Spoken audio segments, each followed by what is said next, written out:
we go. Okay, thank you. I'd like to go ahead and open up the Tuesday, December 16, 2025 Warrenton Board of Alderman meeting. At this time, would you please rise and say the Pledge of Allegiance with us?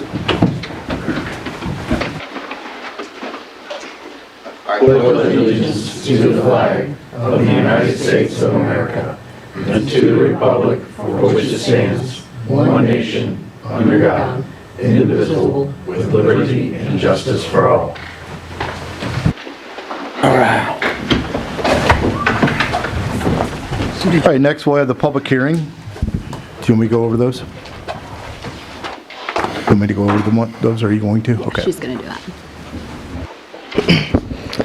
I would like to make part of the public record of the municipal code by reference and public hearing notice published in the Warren County Record on October 30th, 2025. The proposed rate increase for sewer is 4% for the monthly minimum and 4% for each 1,000 gallons after. The average in-town residential customer will see an increase of $1.75 a month, and the average in-town commercial customer will see an increase of $3.71 per month. The rate increase will be effective February 1st, 2026 upon approval of the ordinance by the board. For water, I would like to make part of the public record the municipal code by reference and public hearing notice published in the Warren County Record on October 30th, 2025. The proposed rate increase for water is 4%. The average in-town residential customer will see an increase of $1.07 a month, and the average in-town customer will see an increase of $3.65 per month. The rate increase will be effective February 1st, 2026 upon approval of the ordinance by the board. All right, thank you.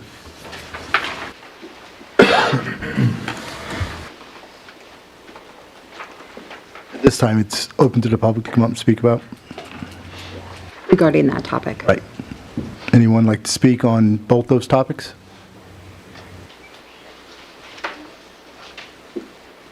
Okay, we'll move on. Next will be consent agenda items. We have the regular meeting minutes from November 18th, 2025, and the budget work session minutes from December 9th, 2025. Any questions on those? I'll entertain a motion to approve the consent agenda items as submitted. So moved. Second. Motion made by Romaker, and you guys kind of said at the same time. Okay, we'll give it to Alderman Lang. Roll call vote. Alderman Lang? Yes. Alderman Schultz? Yes. Alderman Crump is absent. Alderman Quarter? Yes. Alderman Waite? Yes. Alderman Romaker? Yes. Motion passes 5-0 with one absent. Next will be public comments. We ask that you come to the microphone, state your name. We'll give you 5 minutes to speak on whatever topic you'd like to address with us.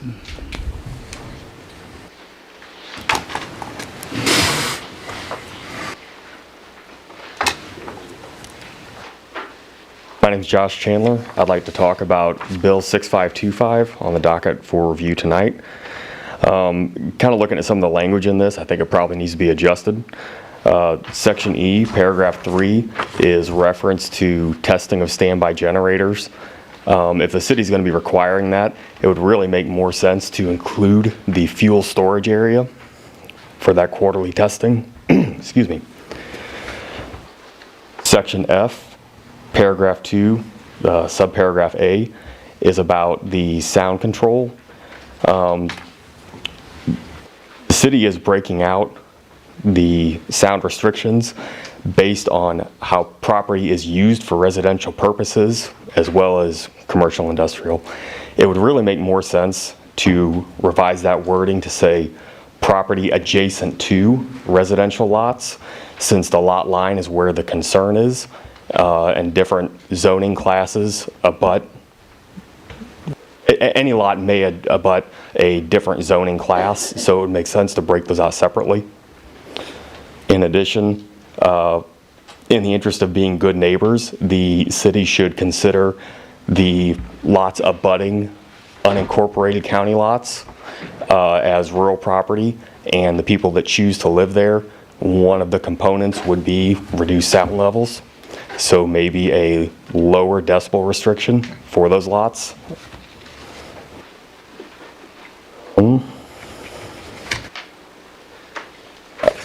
I guess kind of taking that aside, it really might make more sense to not even use those criteria, but apply sound criteria based on generator size. Better sound control technology is available on larger generators, just like your lawnmower at home is louder than your car is. Larger generators can support better exhaust muffling, better acoustically lined enclosures. A good line for that would be around 30 kW.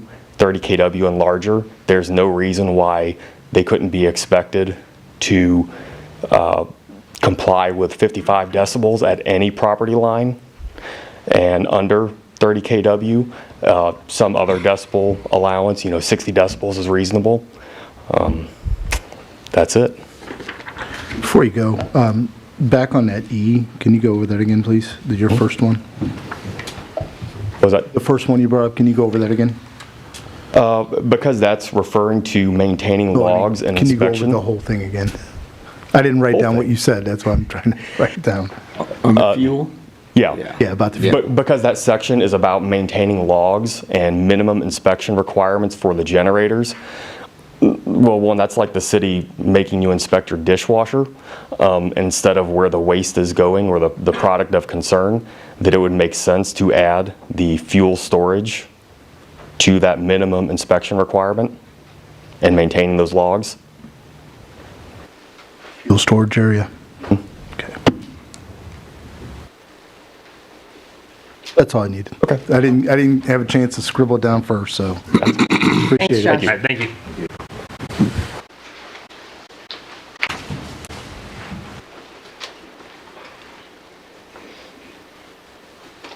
Anybody else like to come and speak?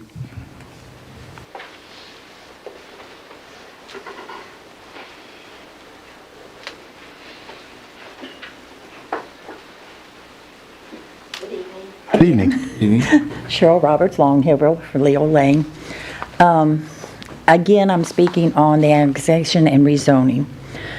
I've been doing a lot more research, and some things just don't add up. On December 19th of 2022, Warren County Record Recorder Adam Rollins reported landowner signifies future development of new interchange with a full-color map outlining 178 acres of the Hickory Ridge property, stating owner seeking a state certification for properties intended for future industrial and commercial development according to Warrenton city officials. He's were working with Missouri Department of Economic Development to market the property for large industrial or commercial company. The certified site recognizes properties buildable land for industrial scale and non-retail developers. The agreement would have Warrenton annex the land into the city, pay for engineering a sewer connection. Once they have set a project that's going to go in there, then the process would begin for sewer connections. Apparently, this was already in the city's comprehensive plan for growth. According to the article, Mr. Mayor commented the city leaders had already met with Hickory Ridge owners in the past and gave a verbal agreement to cooperate with them. Then there was a public annexation hearing on August 15th of 23, published once in the Warren County Record on August 3rd of 23. However, not all adjoining landowners were notified of this annexation, as required by Warren County codes and especially state of Missouri codes. So, did Hickory Ridge Properties only notify the landowners that bordered the 178 acres as reported in the paper, which would explain why 2 letters were sent to Heath themselves, as they still own 2 parcels.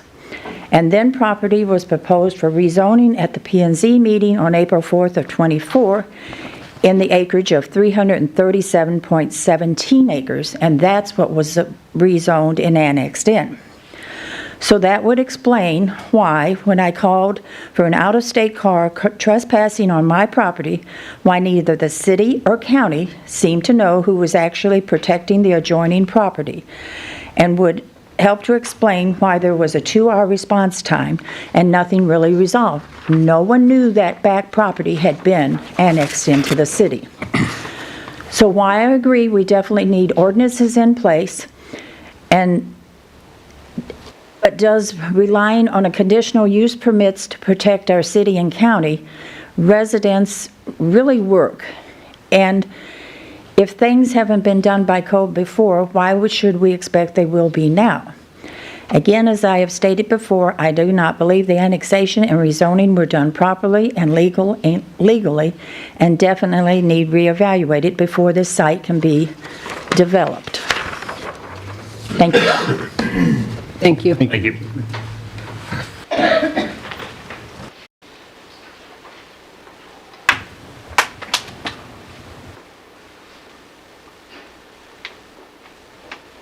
Anybody else like to speak?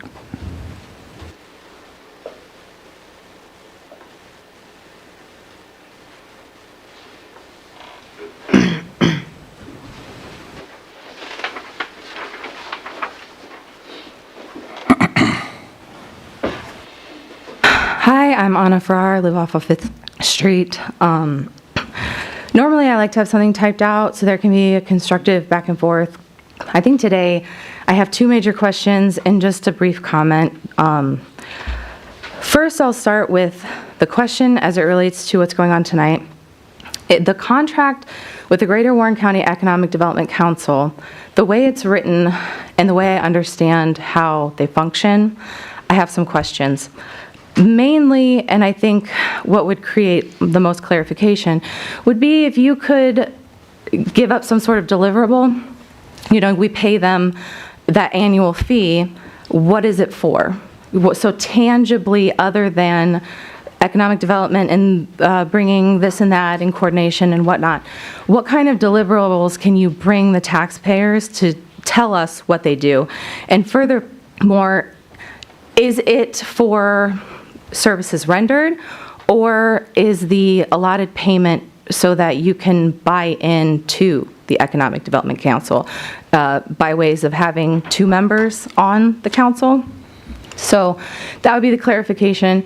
And I guess my comment would be, I'm tired. Like, I know you guys work your butts off because I'm just trying to talk to my community as a community member, because I love this place. I love this land. I love this community. I'm not just some nosy person who's up about something or another. I care about how we function. And I think it would take a lot off of everybody's back if, and I've come up with a simple solution. There's no like black and white. If you could just really take into consideration using the time that you get to make your Board of Aldermen public comment, like your individual comment, if you could consider that time more valuable than you consider it right now, and not just touch base on what you personally want to touch base on, which I agree is important, but also consider your constituents, the people that you do watch and monitor online, the people that you are friends with from both sides of the aisle. Can you explain to them what we're doing as we're doing it? And I understand you put out the agenda.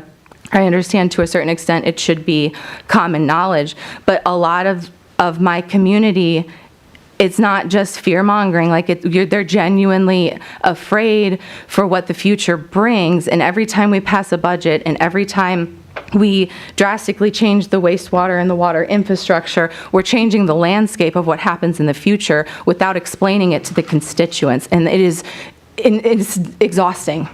In all other words, it's exhausting. So while I understand we're updating the water system because of a lot of reasons.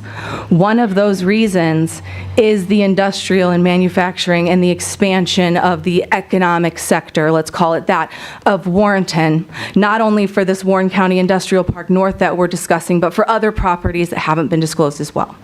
So if we could just take our time and really value it a little bit more, I think the community would appreciate that. Thank you. Thank you. Thank you.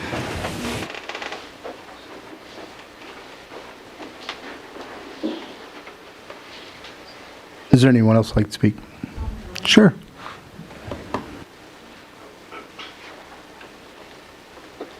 Randy, could you adjust the microphone down for her, please? It's all right, let us get that down there for you, though. That way we can hear you. Blood pressure is super high right now, so. All right.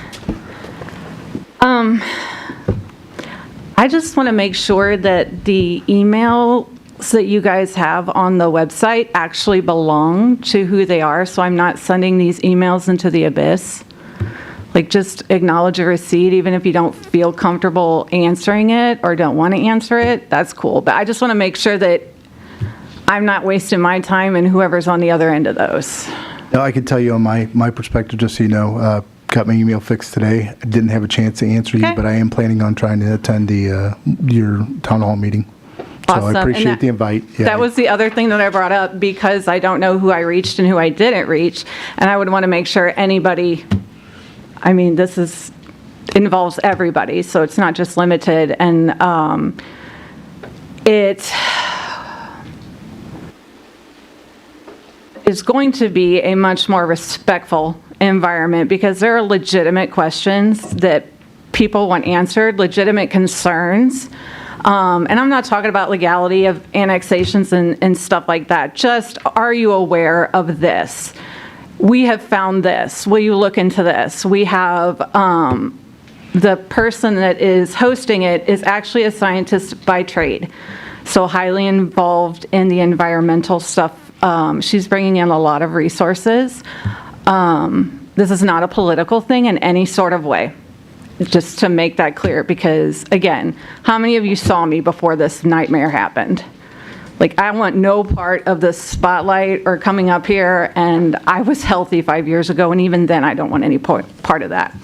So I can leave these, and then that way everybody has the same information, and I'm not singling anybody out, because that's not the intention. Okay. No, it'd be great So- if you would leave it. Perfect. And I know it's the holidays, but thanks for considering to come out. No, We're I hoping appreciate that it. you do. Thank you for the personal invite.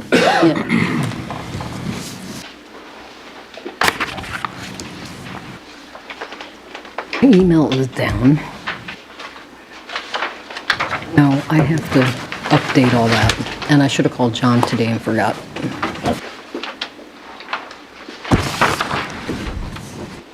Is there anybody else like? Yep.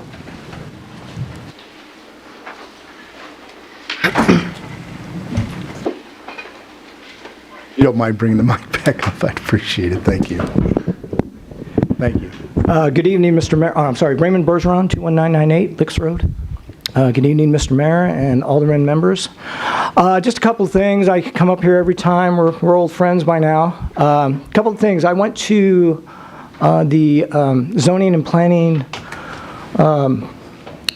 board meeting that they had several weeks or a few weeks ago, and they talked about setbacks. And I've spoken to the mayor about this. It's way too, it needs to be more than, they started some tier thing. They want to do 50, 75, and 100 feet from a generator? A residence from a generator? Are you kidding me? I mean, you know, like I said, I've come up here before, and I've said this numerous times. I don't support this. However, let's have some consideration for the county residents that surround this proposed site, okay? You guys move forward and do whatever you want to do, that's fine. But let's have some consideration for people that have lived there. Before me, I moved here 4 years ago. Before me, my parents moved here in 1985, and I moved in with them. They were here for 40, this property's been in my family for 40 years. It means a lot to me. It means a lot to my children. Because when I pass on, my kids hopefully can take up residency where I reside right now. So let's have consideration. Let's step it back a little bit. And then one more thing, Mr. Mayor, we spoke about step back for the power lines. I was just wondering what the update on that was. Honestly, I didn't get a call back. Okay. So I apologize. That's why I haven't reached out to you. I just don't have an answer. That's fine. All right. Well, thank you very much. I appreciate your time. Thank you. Thank you.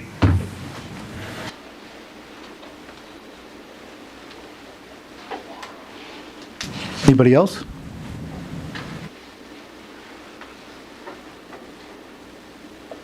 All right. We will move on. Next will be Board of Alderman comments. Well, I would like to say thank you on behalf of my wife and everybody that came out for Readers Across America Day last Saturday. I know it was very cold, but we appreciate all the help, and it turned out great. It was a great ceremony. If you haven't ever done it, please try to make it next year.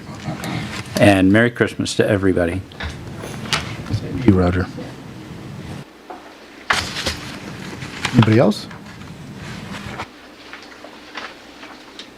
Same here.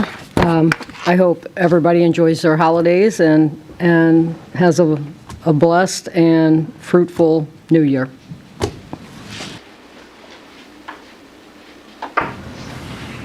Anyone else?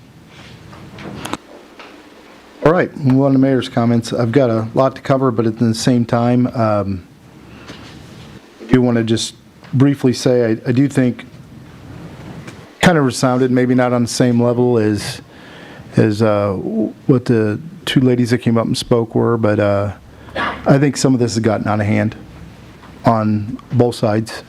Some of the name calling or some of the pushing has gotten away from the facts of the matter and what we're doing. I'm hoping we bring that back in line. I'm hoping that we can get down to where we need to be, because personally, I think that is very distracting from where we need to be. That's on a personal level. That's not on a Board of Alderman level. That's my personal opinion. I think it pulls us away from where we need to be from hearing citizens, and we start building up walls because of things that are said or done without factual basis, or maybe with factual basis, and it just aggravates people. And that's not where we need to be, because no one listens at that end, and that's frustrating for both.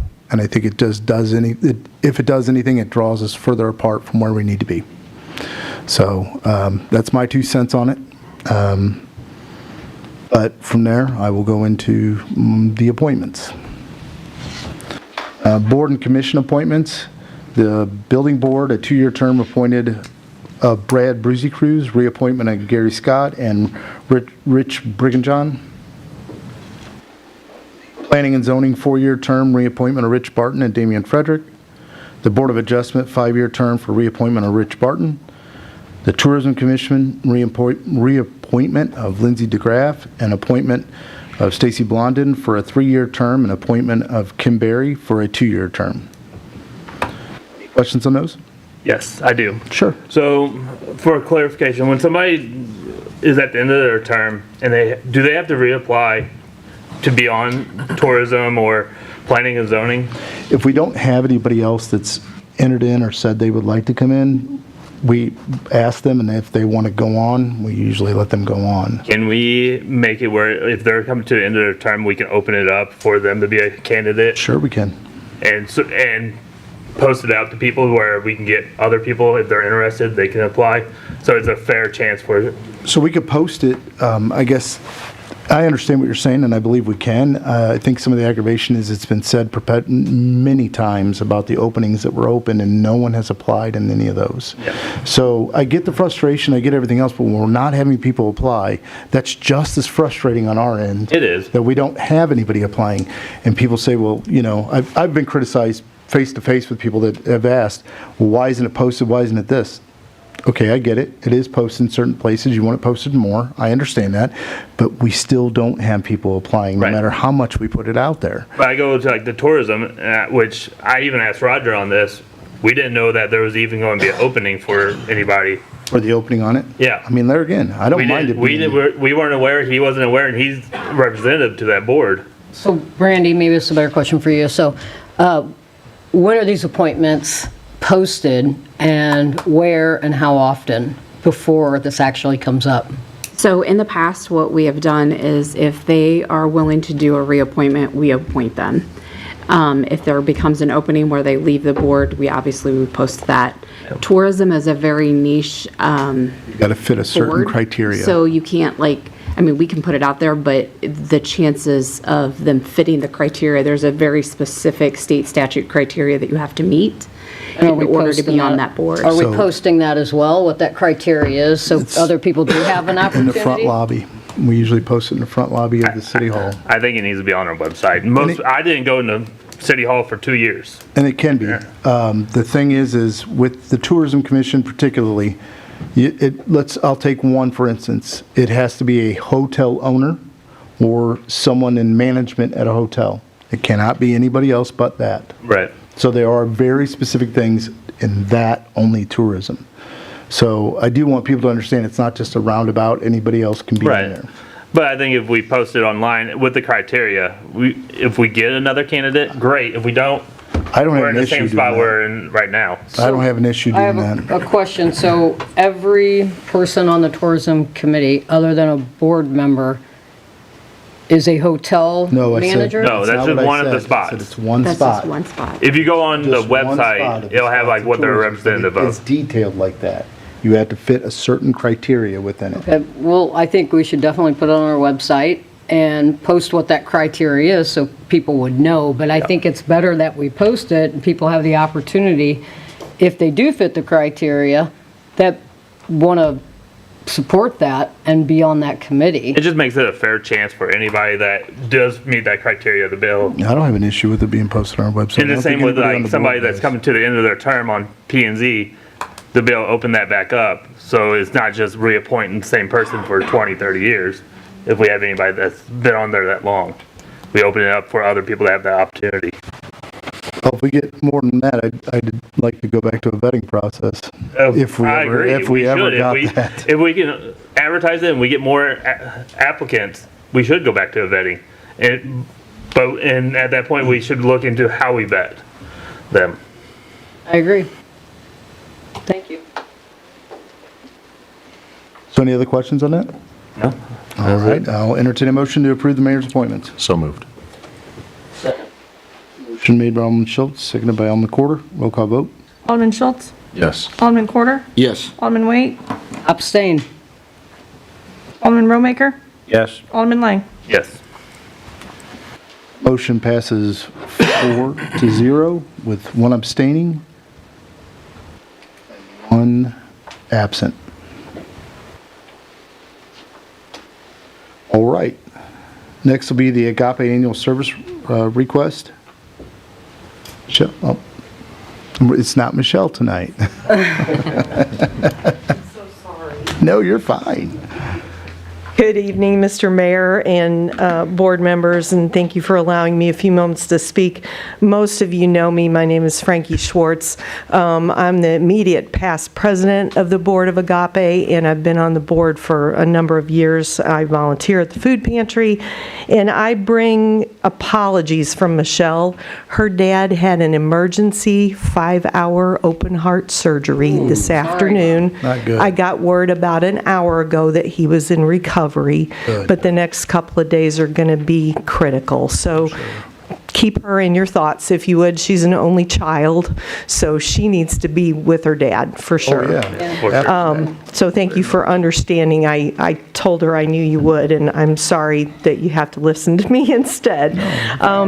Your partnership helps ensure that no one in Warrenton faces hunger or homelessness alone, especially during this year of SNAP cuts and a government shutdown. Tonight, I'll share how your support has made a tangible difference and what lies ahead in 2026. If I know how to do this.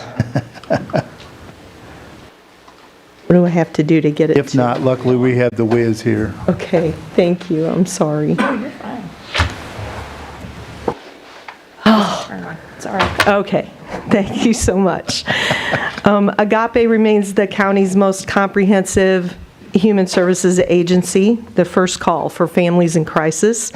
We bridge food access, housing stability, and crisis response, working hand in hand with city departments, churches, schools, and volunteers. City funding ensures we can keep helping families at the most critical moments. Our key pillars are on the slide.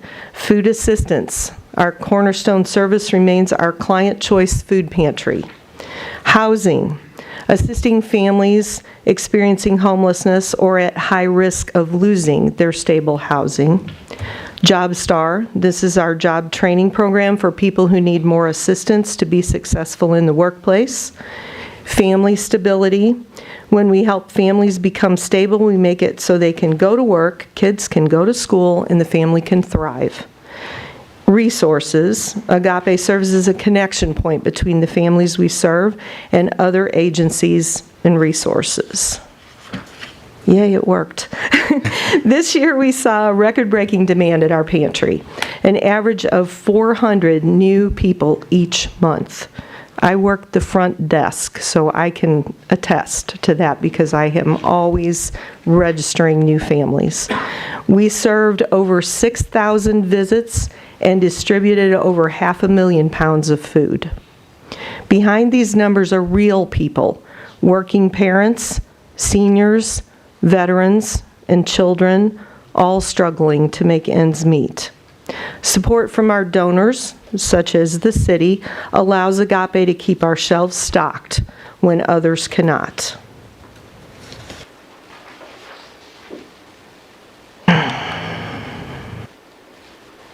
Well, it worked last time, now it's not working again. Help. I don't know what's going on. You'd think a retired teacher could work this thing, right? Oh, it's not just me. I feel so now much you better. feel better.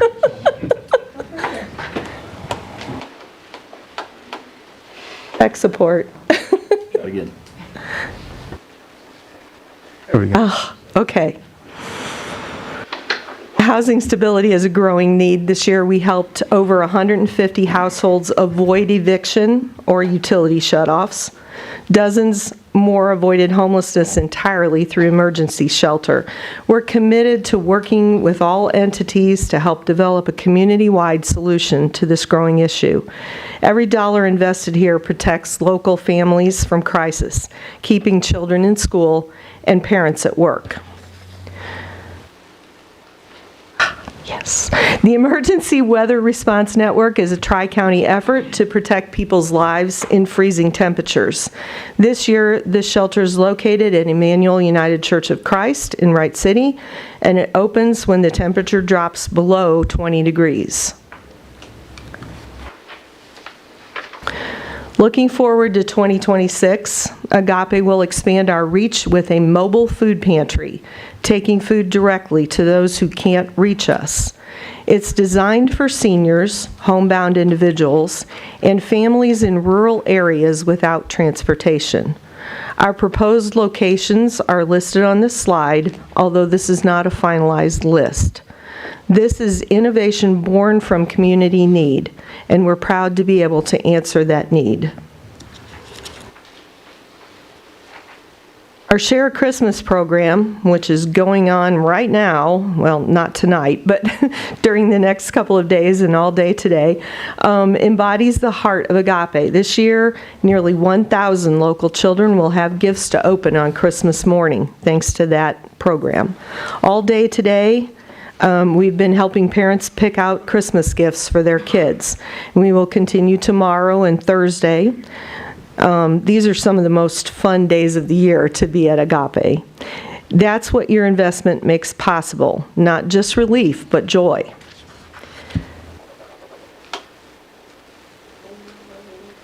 Working again. There, thank you. Thank you again for your partnership and trust in Agape's mission.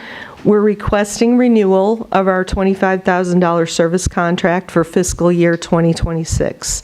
That investment assures Agape can continue to meet the growing needs of Warren County families, feeding the hungry, keeping families housed, and building a stronger, more compassionate community.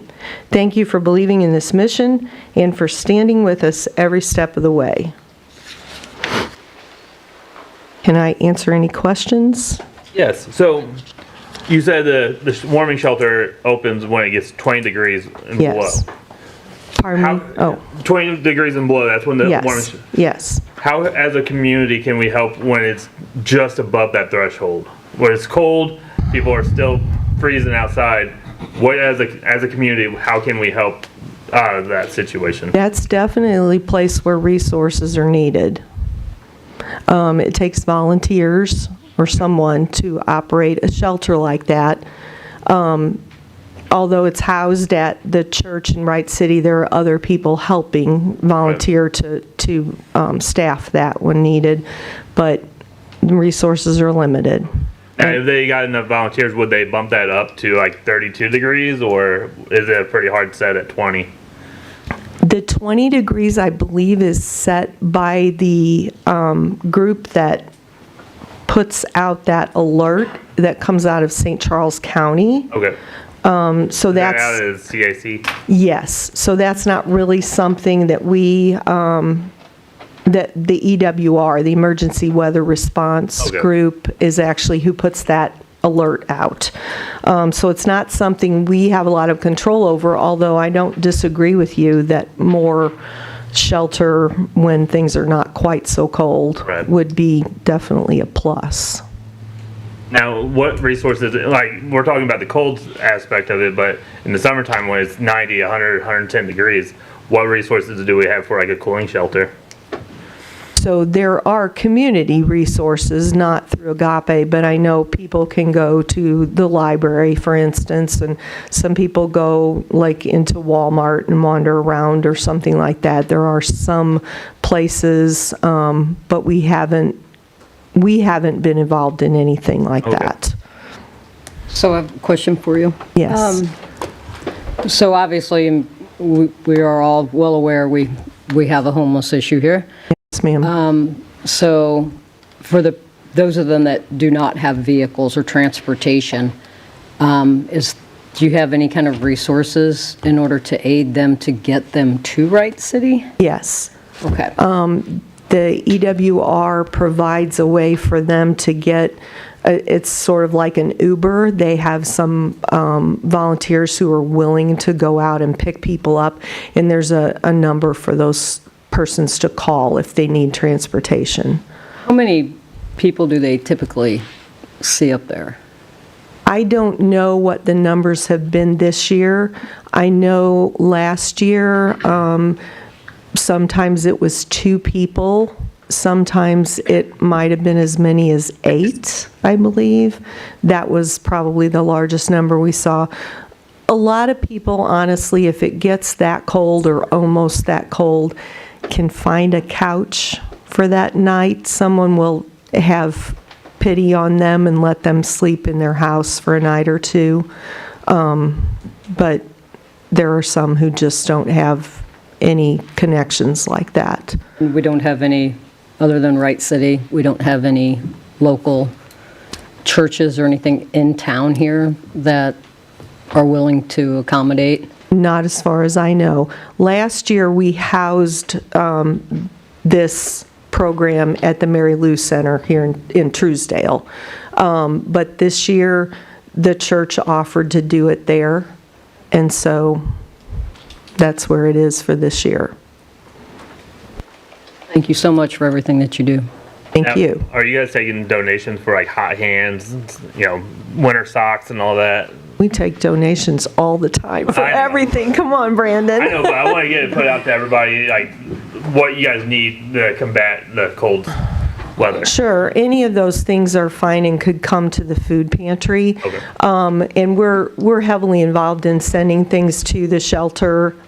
We provide snacks and things for them to have there for the people who might come. And we keep a supply at the food pantry of things like sleeping bags and coats. We'd be glad to take, gently used things, and any mittens and hats and gloves and scarves and all that stuff is always welcome. So, Ms. Frankie, just to kind of springboard off what Alderman Lane was saying, on the Agape website, do you have a list? I mean, some people don't think, I get that this time of need, you probably would, but sometimes we don't in the season. Do you have a list or anything that people can refer to be able to buy donations and bring it up there? We have a list of most needed items of the pantry. I'm not sure about the items No, it's you're okay. asking about right now. But I you mean should be able to find that. Also on our Facebook page, we try to keep that updated so that people can look and see what we're most in need of. Excellent. And the pantry's not open a lot. It's not open in the evenings or on the weekends, but we are always welcome to make arrangements to meet someone there if someone wants to come and donate. I've done it myself. I have a set of keys. I live 13 miles away, but I will drive to the pantry and open it if somebody wants to bring us a donation. Well, your Facebook page has always been really good when they're running short, and there's an abundance of children who need coats, hats, gloves. So they do ask if it's running short, if people could please donate, so. And Michelle gets all the thanks for that. She Yeah, she tries does really really hard good to with stay that. on it, and Tiffany helps too, but they do try to keep that up do. to date, so. You said you're getting 400 new people per month? Yes, not new families, but that would be individuals if we count all the people in the families. That's been the average for the last year. That number just floors me. I know, it does me too, Roger. It's 5,000 unbelievable, people a but year. like I said, they come to me to sign up. I'm usually the one at the front desk, so They're all pretty much from this area. they're all from Warren County or very close. We have started to serve a few places that are just outside of our county because there isn't a service like ours for them. Like if you saw on the mobile food pantry, we're planning to go to Bellflower, which is actually in Montgomery County. Montgomery County has almost no services at all, and there's no client choice food pantry there like there is at Agape. Jonesburg, some of Jonesburg is in Warren County, some of the address Jonesburg is in Warren County, some of it's not, but we're going to go there. Hawk Point, there are some resources in Troy, but there aren't any at Hawk Point. And if you have transportation problems, that's a big issue. So we're branching out a little bit, I think with the blessing of the St. Louis Food Bank, because they want people to be served, but yeah. That's, And so if it's 400 new people, how many total people do you get monthly? Any idea? I can't tell you that number off the top of my head. I can get it for you, but I don't I'm just I don't wondering. have it in my head right now. I'm just trying to We- get that through my head. that there are Right, that many people. right. We often see between 40 and 60 families a day when the pantry is open, and we're open 3 days a week, and they can only come once a month. Wow. So I know we're all grilling you here with questions, but I really okay. just have one more. I think it's pretty important. So when these folks do come in, so do you guys give them the resources for WIC and the paperwork or phone numbers that they need to call, temporary, Yes, that's a big part of what we do, is try to hook them up with other resources. One of the workers from the extension office comes, she tries to come about once a week and ask people if they're signed up for food stamps, and she will help them if they need that help. We ask them if they're getting WIC, if they have a small child or they're expecting. We ask them if they're getting food stamps. We ask them if they're getting help from NECAC with housing or energy assistance or something. So yes, we try really hard, and we work really closely with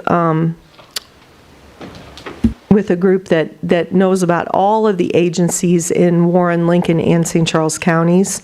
The Community Council group, we refer people to them all the time, and they can help them find help sometimes with a car repair, for instance, or something, deposit on a new place to rent or something. So we try to connect everything that we can with those people when they have an But I issue. thank you, because I think that's paramount as far as people who they just don't know. And I keep a list of phone numbers at my desk that I can share specific things when they tell me what their needs are. So we do try really hard. Thank you so much again for everything that you do for the community. Thanks. Most appreciated. Thanks. Frankie, I had a question for Michelle when she was here, I believe, last time. Okay.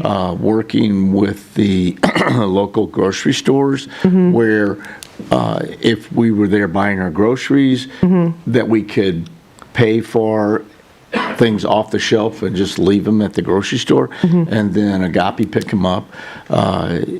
I know Moser's does that. So if I'm buying my groceries, I can say, hey. Yes. Okay. Yes, I know It would be nice Moser's. if we could get the rest to do that because I of think the that's a great convenience. idea, Larry, but I know Moser's does that. I don't know if they do it all year long, but they do it a lot because I get calls sometimes asking me to have our van driver come and pick stuff up. And pretty much all of the stores in town do give us donations that there's sometimes things that are almost at their sell-by date, but if we have 40 to 80 people coming through the pantry, that stuff goes out pretty quickly, right? And so we have our driver go and pick stuff up on a regular basis, and we've gotten a lot of donations that way, which is helpful. Right, but like I was saying, is if we could. I hear you. I think about it, but Yes. don't get it done. I understand. It would be nice if Mosier's had a sign or Right. Agape had a sign, Right. hey, you can do this here. Right. I think that would bring even more. That's something to definitely look into. So. Yes. All right. Thanks, Larry. Thank you. Ms. Frankie. Thank you. So that service agreement will be a bill later on in the agenda, just so we're aware. Next, we'll hear from City Administrator Brandy Walters. Good evening. The first thing that I have for you tonight is the Warren County R3 agreement. So this is our annual agreement with the school district for crossing guards, security, and school resource officers. The school does reimburse a portion of these salaries, 2/3 of the salaries for the school resource officers. They reimburse overtime for security, and they reimburse the full amount for crossing guards. They also reimburse half the cost of the software used by the SROs, and there is a bill for this agreement. Any questions on that? So this is a bill, so I will entertain a motion for the first reading of bill number 59-25. So moved. Second. Motion made by Alderman Lang, seconded by Alderman Rollmaker. An ordinance authorizing execution of agreements between the Warren County R3 School District and the City of Warrenton, Missouri for crossing guards, security services, and resource officers. I'll entertain a motion for the second reading of bill number 59-25. Second. Motion made by Alderman Corder, seconded by Alderman Lang. An ordinance authorizing execution of agreements between the Warren County R3 School District and the City of Warrenton, Missouri for crossing guards, security services, and resource officers. Roll call vote. Alderman Corder? Yes. Alderman White? That's you. Wade or Lang? Alderman White? Yes. Alderman Rollmaker? Yes. Alderman Lang? Yes. Alderman Schultz? Yes. Bill passes 5-0 with one absent. The next thing I have for you is another annual agreement for Warren County Council on Aging. In this agreement, we pay $1.50 per meal for Warrenton residents. This is like your Meals on Wheels. And the total in this contract is not to exceed $11,000. This past year, as of just when I did these notes last week, we had paid out $7,393.50 to them. And this is included in our 26 budget. Any questions on that? Yes. Go ahead. So what defines how much we are donating towards that? So we can donate up to 11,000, but we only donated 7,000. Right, all we do is reimburse what they send us an invoice each month, and we reimburse $1.50 per meal that they've served. Very good. Any other So- questions? Everyone knows they could use more volunteer drivers. If anybody is willing to do so, please do. Any other questions? All right. I'll entertain a motion for the first reading of bill number 60-25. So moved. Second. Motion made by Alderman Schultz, seconded by Alderman Waite. An ordinance authorizing execution of an agreement between Warren County Council on Aging and the City of Warrenton, Missouri. I'll entertain a motion for second reading of bill number 60-25. So moved. Second. Motion made by Alderman Lang, seconded by Alderman Corder. An ordinance authorizing execution of an agreement between Warren County Council on Aging and the City of Warrenton, Missouri. Roll call vote. Alderman Wade. Yes. Alderman Romaker. Yes. Alderman Lang. Yes. Alderman Schultz. Yes. Alderman Corder. Yes. Bill passes 5-0 with one absent. The next agreement I have for you is for the Agape agreement. This is also part of our 2026 budget for $25,000 for their services. And there's also a bill for that. Any questions on that?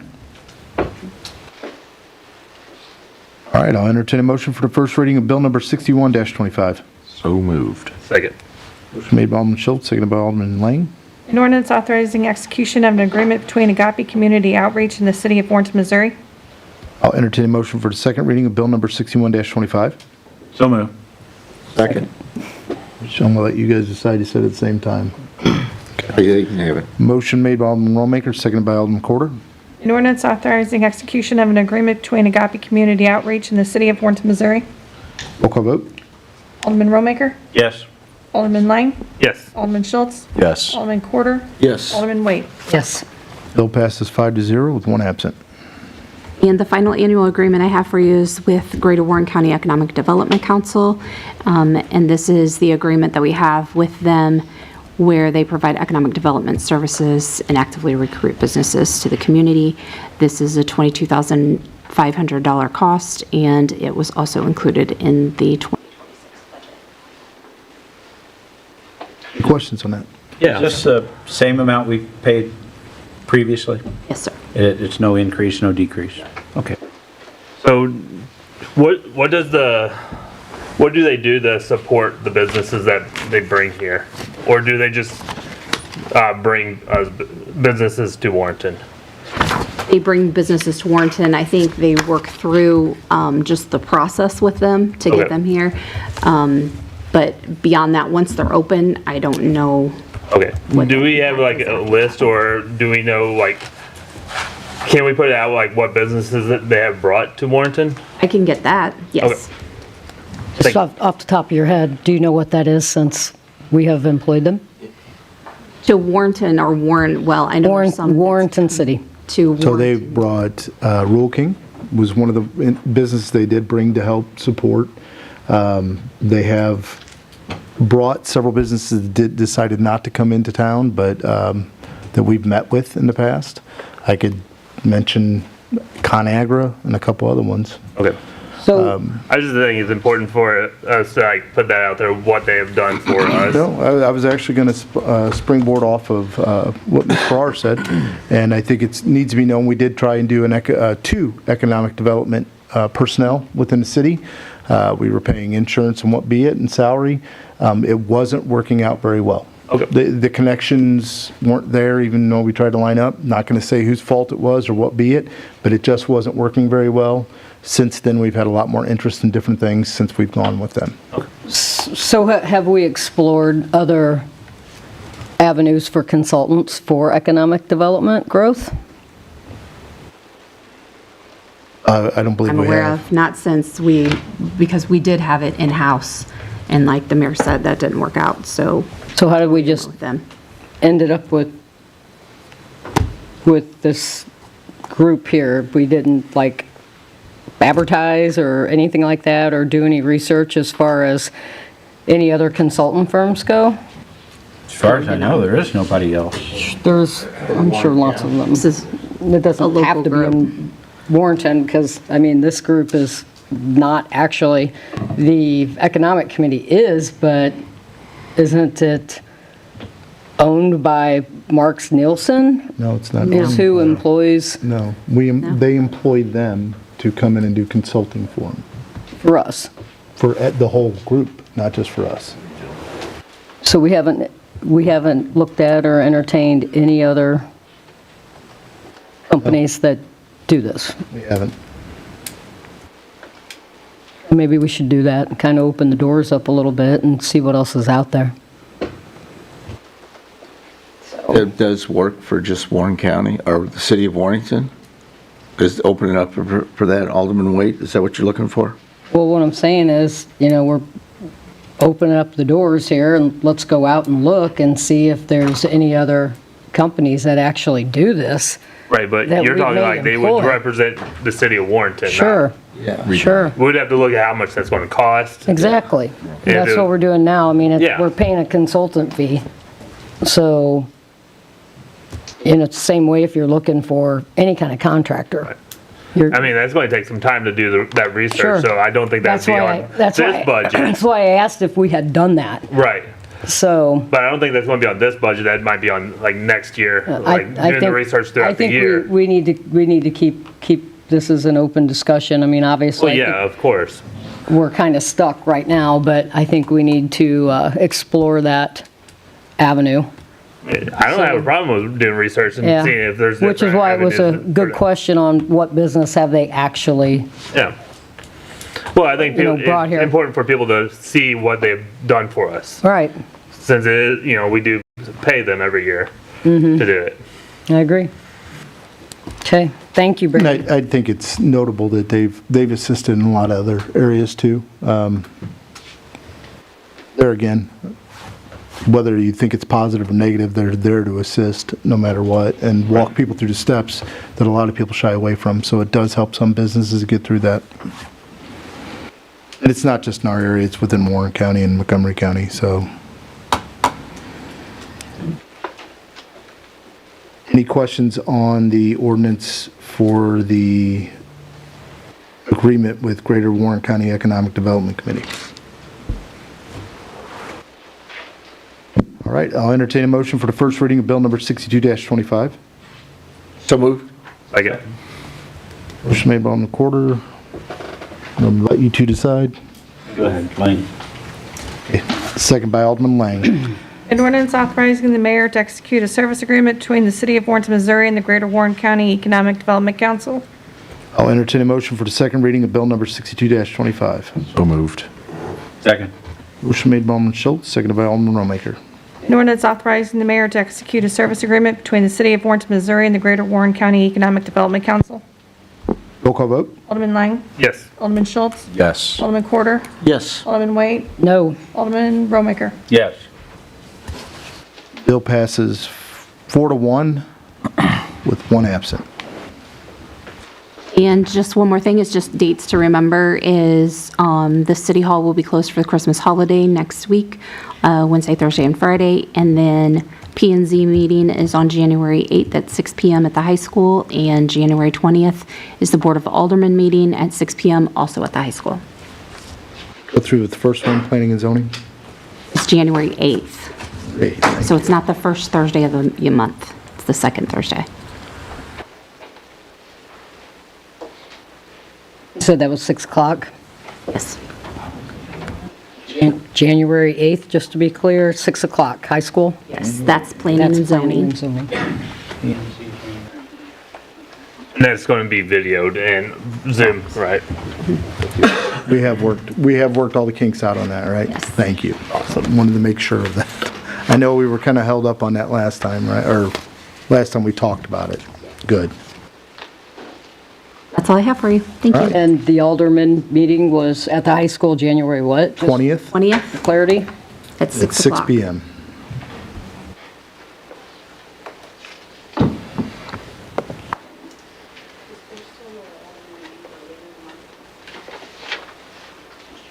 It'll be just a normal one. Good? Yep. All right. Thank you. Next, we'll hear from Director of Operations, John Struckoff. Good evening. The first item I have for you tonight is the monthly admin report. A couple things to note. We had 22 safety meetings. We're still hiring for grounds and maintenance, public works, and police officers. We had 15 citizen communications, 17 records requests, and 36 social media posts. I'd be happy to answer any questions on that if you have any. I don't, to be honest. All right, I'll move right on to the building report. In November, we had 51 permits issued. 28 were residential inspections. We closed 60 permits, and 230 inspections were completed.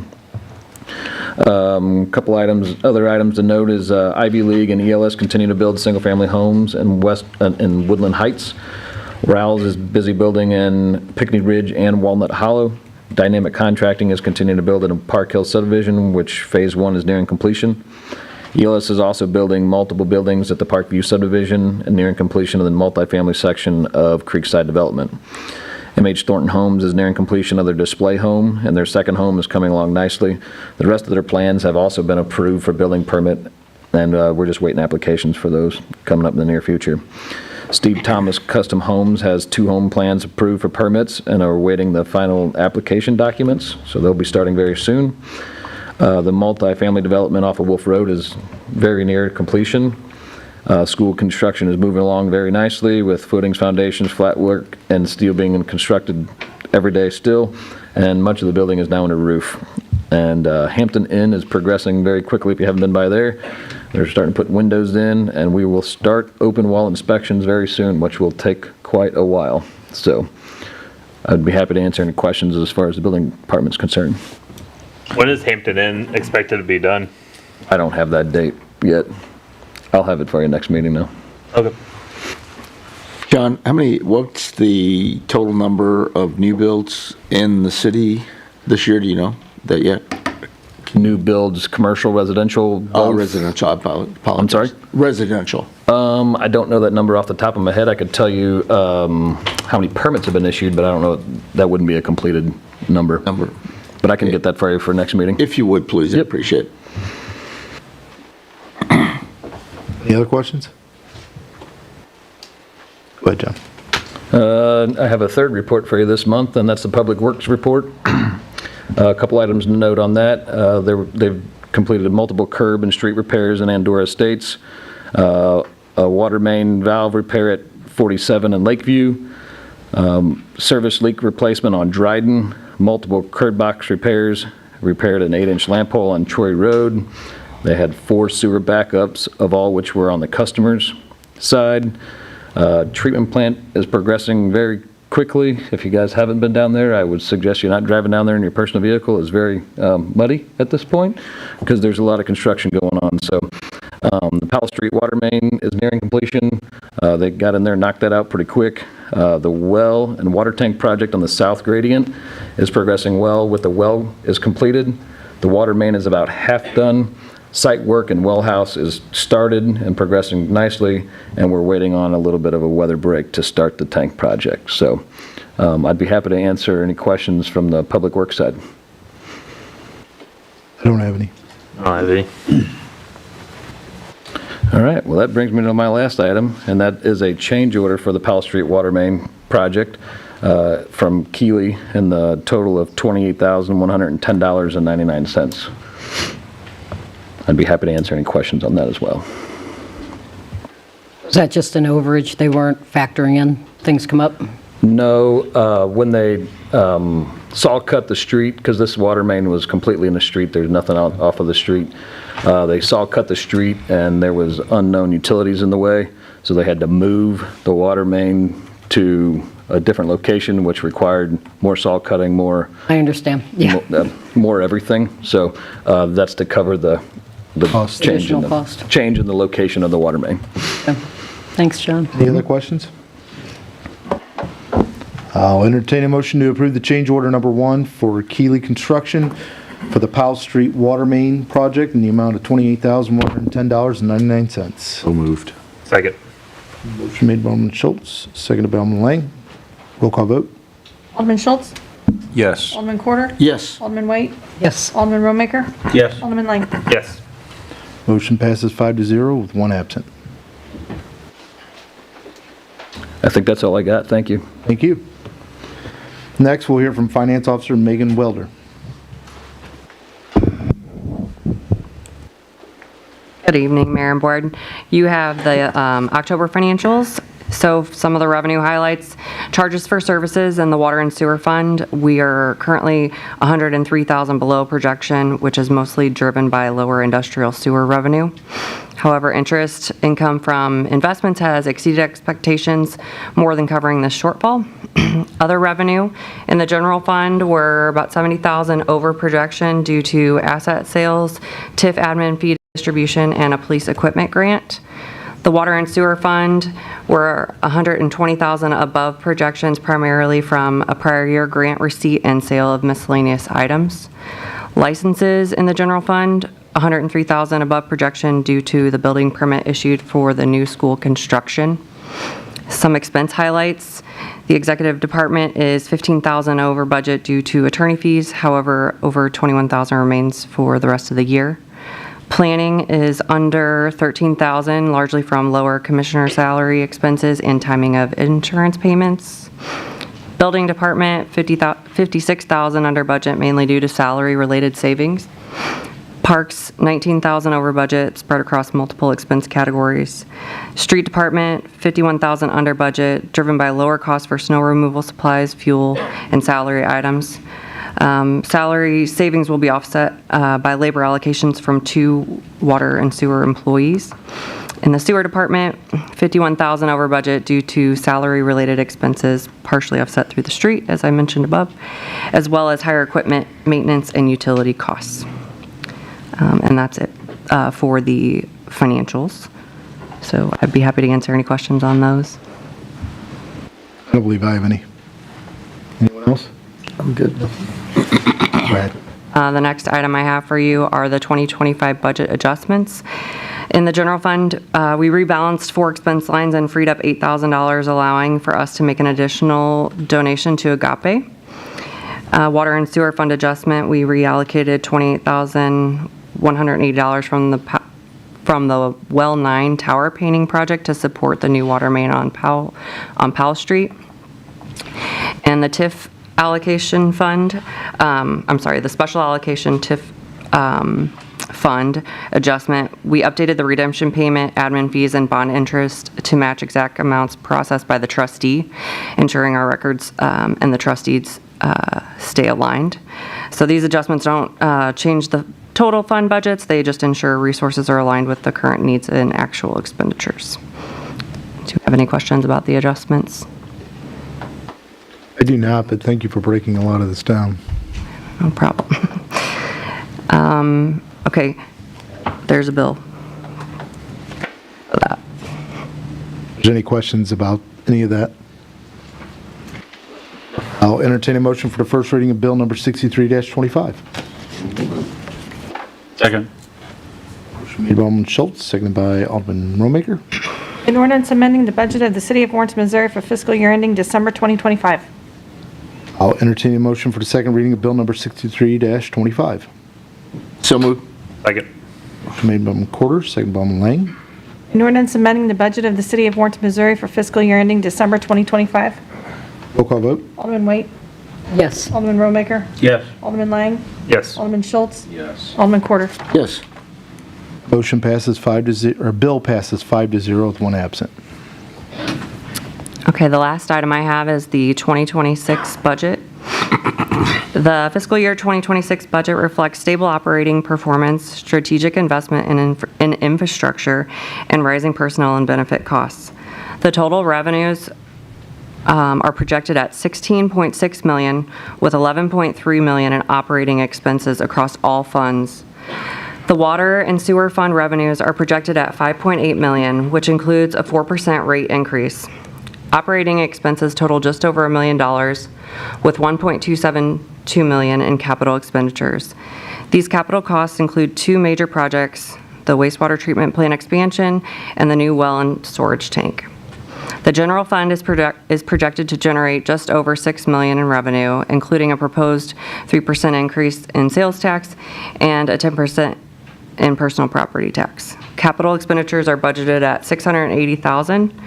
Operating expenses reflect a 5.2% wage adjustment based on the salary study and employment cost index, along with a 10% increase in health insurance costs. The total projected sales tax revenue across all funds is $6.043 million, representing a decline from 2025 due to the sunset of the 0.5% capital improvement sales tax. Overall, this budget positions the city to maintain high service levels while advancing critical infrastructure needs. Do we have any questions about the budget for next year? Nope, again, I will say though, like we discussed before, the breakdown you did with the notes on the side were much appreciated. It was a little easier to get through. Any questions? Entertain a motion for the first reading of bill number 64-25. So moved. Second. Motion made by Alderman Wade, second by Alderman Lane. An ordinance adopting an annual budget for the fiscal year beginning on January 1st, 2026, and appropriating funds pursuant thereto. I'll entertain a motion for the second reading of Bill number 64-25. So moved. Second. Motion made by Alderman Schultz, seconded by Alderman Romaker.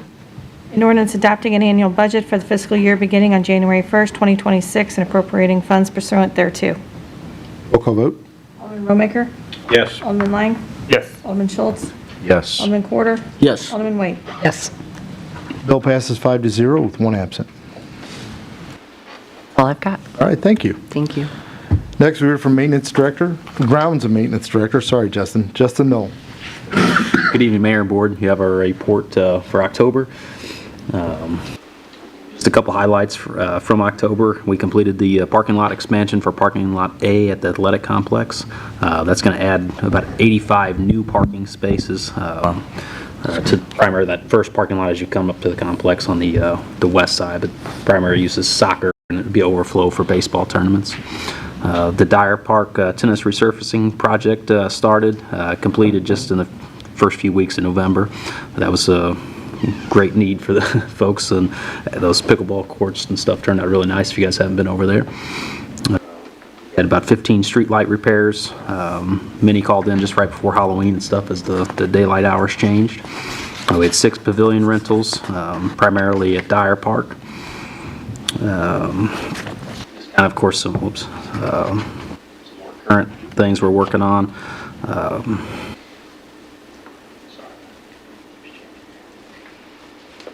Any questions for Justin?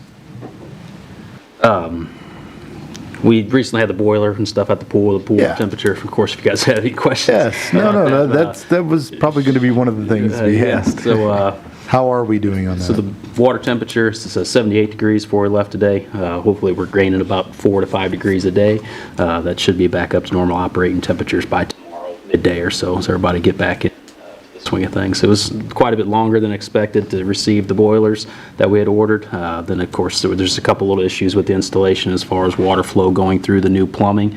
But it's all been kind of hammered out and is working correctly, and we expect the pool to be back in operation tomorrow afternoon. But it's open. It was open this week, just cooler than.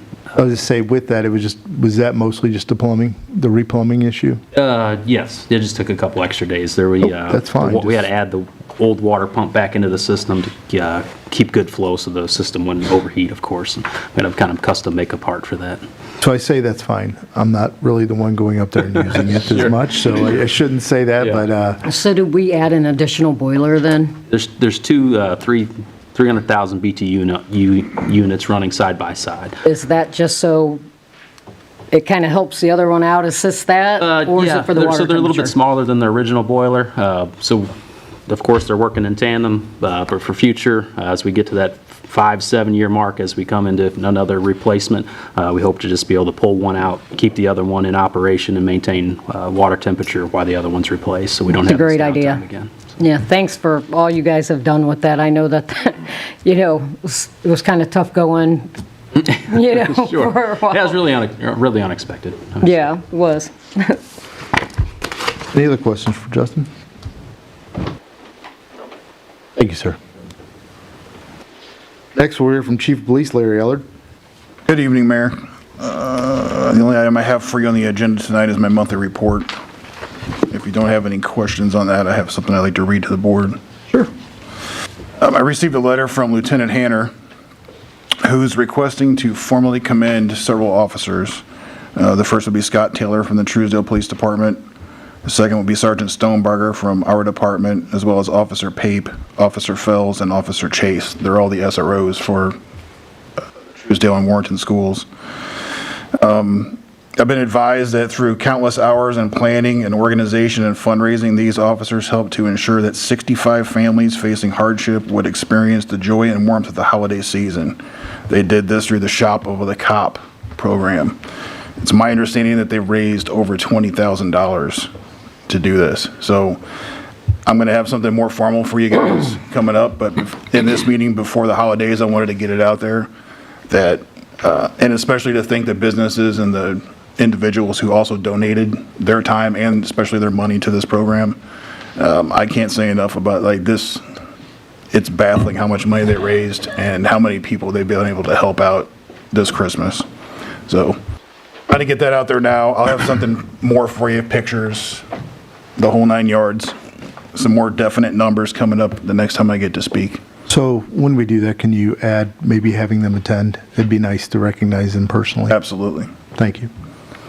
And other than that, thank everybody for parking off the street during the last snow crisis. I'll admit I jinxed everybody with the snow, so. We're going to not touch that. And other than that, that's all I have. Thank you. Any questions for Chief? I'd like to add that I thought the street department did an amazing job cleaning things off as well. So throughout the city, I think we had a lot of comments on that and how well they did. So appreciate all the hard work. I'll second that, for sure. So before Tim starts down his endeavor, I can see the look already from him. I'd also like to say that during the parade, the Christmas parade, even though it was a little different this year compared to other years, and hopefully we're getting back to that where we were before, that was a large parade. I was very happy to see everybody who turned out and wanted to be a part of the parade. I will note, I don't know who we need to give props to, but the city float with Santa was top-notch. Lots of people commented about it and said how nice it looked, and that from years in the past, it was really nice to see it. So, yeah, just pass it along, please, for whoever it needs to go to. Yeah, from my view, it was like 45-minute parade. Yeah, no, it was great. It was great. I was really surprised. I was actually asking John a question, John, and we were already finished on the float I was on, and he said, yeah, well, the last float's leaving. I'm like, I mean, it's not through yet. He said, no. I was like, all right, great. It sounds awesome. I'm sure there's always little things you got to tweak and change a little bit, but I think for all in all, it was a good parade and good time. Going off of that, I want to thank everybody that did all the hard work into Hometown Christmas in a whole. It was phenomenal this year. Yeah, I did not get to partake in all the festivities down here, but I did have several people tell me how fun it was, and it was a really neat change compared to what it's been in years past. So it was a lot of hard work. I know volunteers weren't abundant, but for what it was and what we put on, there were a lot of people happy with it. So I'd like to recognize Brandy and Melanie for all the hard work they did handing out s'mores. I don't think they'll want any for Christmas, but you guys did amazing at that. all right. Tim, you ready? I'm ready. All right. Next, we'll hear from Director of Planning and Development, Tim Burks. Good evening, Mayor and Board. You have a copy of my monthly report. One of the highlights was we had Dobbs Tire and Auto Center at 601 North Highway 47 open in November. Well, that was the only major business that opened in November. If you don't have any questions, I'll get started on the... Yes, go ahead. All right, the first item is the ADM 144. This is amending subsection A of subsection 4 of the attachment A of Chapter 405 of the Municipal Code titled Industrial Service, Manufacturing and Production. This was presented at P&Z, and the motion passed 10-0. In the report, you'll see the items that are highlighted in red. Those items were suggestions from P&Z, and the changes were made before this meeting. That's all I have on that. If you have any questions, I'll probably turn it over to the city attorney to help explain. There is a bill for this item too.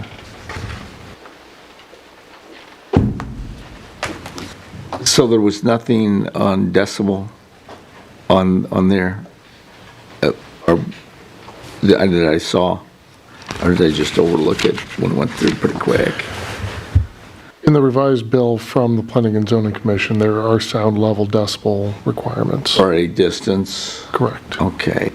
And there's also setback requirements, correct. And the setback requirements were increased by the Planning and Zoning Commission. So my question on that, those setbacks, is we have made them 150, 25. In the CUP, the P&Z and the board can request any setback distance, correct? But these are minimum required setbacks. The conditional use permit, depending upon certain circumstances, can vary that, yes, by increasing it but not decreasing it. So if it were the 100 feet, we can increase but not decrease? In a reasonable way, yes. I just had a problem or question about why would we want to regulate those distances at all if we can adjust per project? Because we can't get, like I was telling you earlier, we can't guarantee that, we'll say 3 years or 5 years, that somebody comes with a site plan, is a different board, and they just say, oh, 25 feet's fine, when 25 feet is not fine. I wonder about trying to regulate for future boards. Well, we can set a set minimum now, then they would have to go through more work to be able to change that. Well, we had a minimum of 25 that we could have gone to 500 if we wanted to. And I realize we can do that currently. I realize we can do that currently, but it just seems to me we're over-regulating. We're trying to regulate, just over-regulation in my mind, in my personal opinion. I do have a question. So could if let's say we do 100 or 200 or whatever on that, and a company comes in, they are on a smaller lot, and they're like, well, we can only do 50 setbacks. We can't change that from the minimum? Or? No, if we establish minimums, we cannot vary from the minimum. Okay. Well, you can vary, you can't vary inward from the minimum. You can, like what they said, you can extend it longer. You can add to it, you just can't take away from Right. it. Correct. Correct. The other thing I was wanting to talk about was, for the state of Missouri, for drinking wells, it's 300-foot setback. That's their regulation for the state of Missouri. Can we set it 300 for setback for surface water too? Like natural lakes, creeks, or anything like that? Just matching that, they're 300 for drinking wells, just match it for surface waters on the setbacks for generators and fuel storage. For anything that's already required by state law, we do. Well, they require the drinking wells, they don't require surface water. So and just so I'm clear, are you suggesting a setback From creeks. Generator from a creek or other open Or a lake, water? or any other source of water, surface.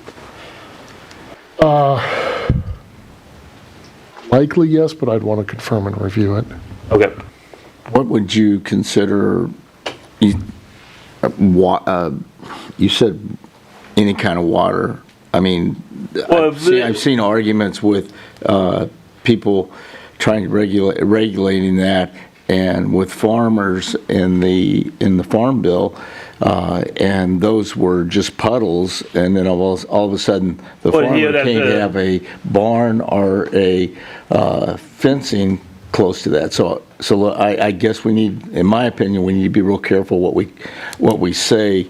Just any surface water. Right, but I don't want to, we'll say it's 50 foot from the property line, but 25 feet on the other side of that property line is a lake. That's too close to that. For fuel storage, for generators, because if that does leak, not saying it's going to, but if it does, it could go into that. And I don't want any leakage to go into our waterways. So I think matching it with 300, which is what the state's requirement from a drinking well, is what we should do with that. I'd like to see why the state said no, or doesn't have a distance on that. What we do before we try to change that, personally.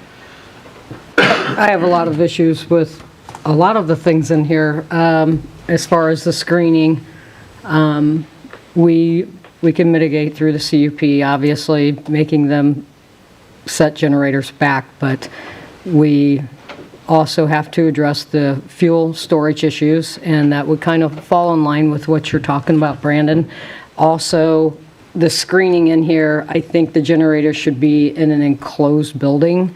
I don't see where there's any mufflers here, there's no talk of, or mention of that on there as far as the exhaust goes for air pollution monitoring, or noise for that matter. I think there's a lot more that we need to address in this, in my opinion. Did you say that generators have to be enclosed? Yes, there's a lot of places that will have them in an enclosed building, their own contained unit. But I did like how they stipulated on here as far as their runtime and how long they could, and as well as their testing. And going off what Josh was saying earlier during public comments, can we add for inspection to the fuel storage too in there? I don't think that's at the heart of a thing to add, is just the inspection of the fuel storage area. Yeah, I just want to make sure it gets done. Yeah, and part of our rationale for not including that in the fuel storage portion is all the requirement from the state and federal law for fuel storage that in certain circumstances does require, depending on the size and scope of what's being stored there. Not to become redundant with They're what state required will to be make a short wall in effect, correct? A storage unit has to be contained within a short wall. Right. Or screening of some sort, correct, yeah. Now, I did see on the revised one, it had the tiered decibel ratings. Why did we go with the tiered decibel rating? Why are we not going with a single? That's what the Planning and Zoning Commission requested. I think it just needs to be a set. Can you go to that real quick, please?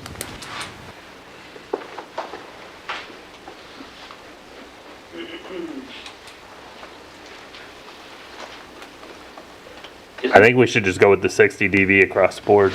Isn't One 80 setting. decibels a pretty loud level? Yeah. Do you find that pretty loud? I would think so. What's that? I don't. 80 dB. Oh, yeah, I mean, I'd almost split the difference. I know you said 60, but I'd split the difference and go with 70. So, but we really need to bear in mind also that how many generators are we going to allow? And then if they are all running at the same time, it's going to produce a lot more than 60 decibels or 70 or 80. So I think we need to bear that in mind. Well, I think Well, typically, it would still have to be 60 dB at the property line. Yeah. No matter how many generators are running, they I'm have to not go sure by that. I'm just not sure that, They would have to figure it out. yeah, that they'll be able to do It's that. as simple as that. well, a Like, smart contractor would put generators next to each other, you know, one here, one over here, one over here, one. yeah, but either way, they would have to On a- still be at 60 What they're dB trying at the to- property line. On an industrial I don't know. building, I- it would Or be 70, hard. whatever we I pick. would say I I'd think we suggest need to 70. I think it's just a good split revisit between the this. two. I just, I think lower's better. Oh, I understand. I think we need to revisit this, and we need to have more discussions on all of this. I just have trouble relating the decibel level to actually how loud it is. There's a, And how if many? you go online, it'll actually show you what is set at different things. There is a actual scale that'll set out what that would be considered Like, at a decibel level. Is it Traffic noise. like What traffic noise on the interstate, that's 60 decibels? Well, I think it's more like 80 or 90. yeah, like a normal conversation is about 60 decibels. Normal conversation, 60, okay. Like with people close to each other, that's about what. We've already clarified that. Mine's before. closer to 80. That's not with Alderman Lang. We clarified that. I think with everything going on with this, we should table this and have a further discussion, maybe even a work session with us, and go over all of this. Making a motion for that? I will make a motion for that. Do I have a second? I'll second it. Second, Yeah, I think we need to really get into this. there's a motion made for tabling the amendment, I guess amendments to Appendix A in Section 405.050. Made by Alderman Waite, seconded by Alderman Lang. Roll call vote. Alderman Lang? Yes. Alderman Schultz? No. Alderman Quarter? No. Alderman White? Yes. Alderman Romaker?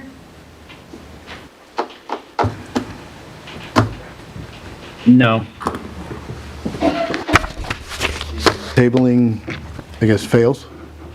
Is that correct? 3-2? So back to the bill.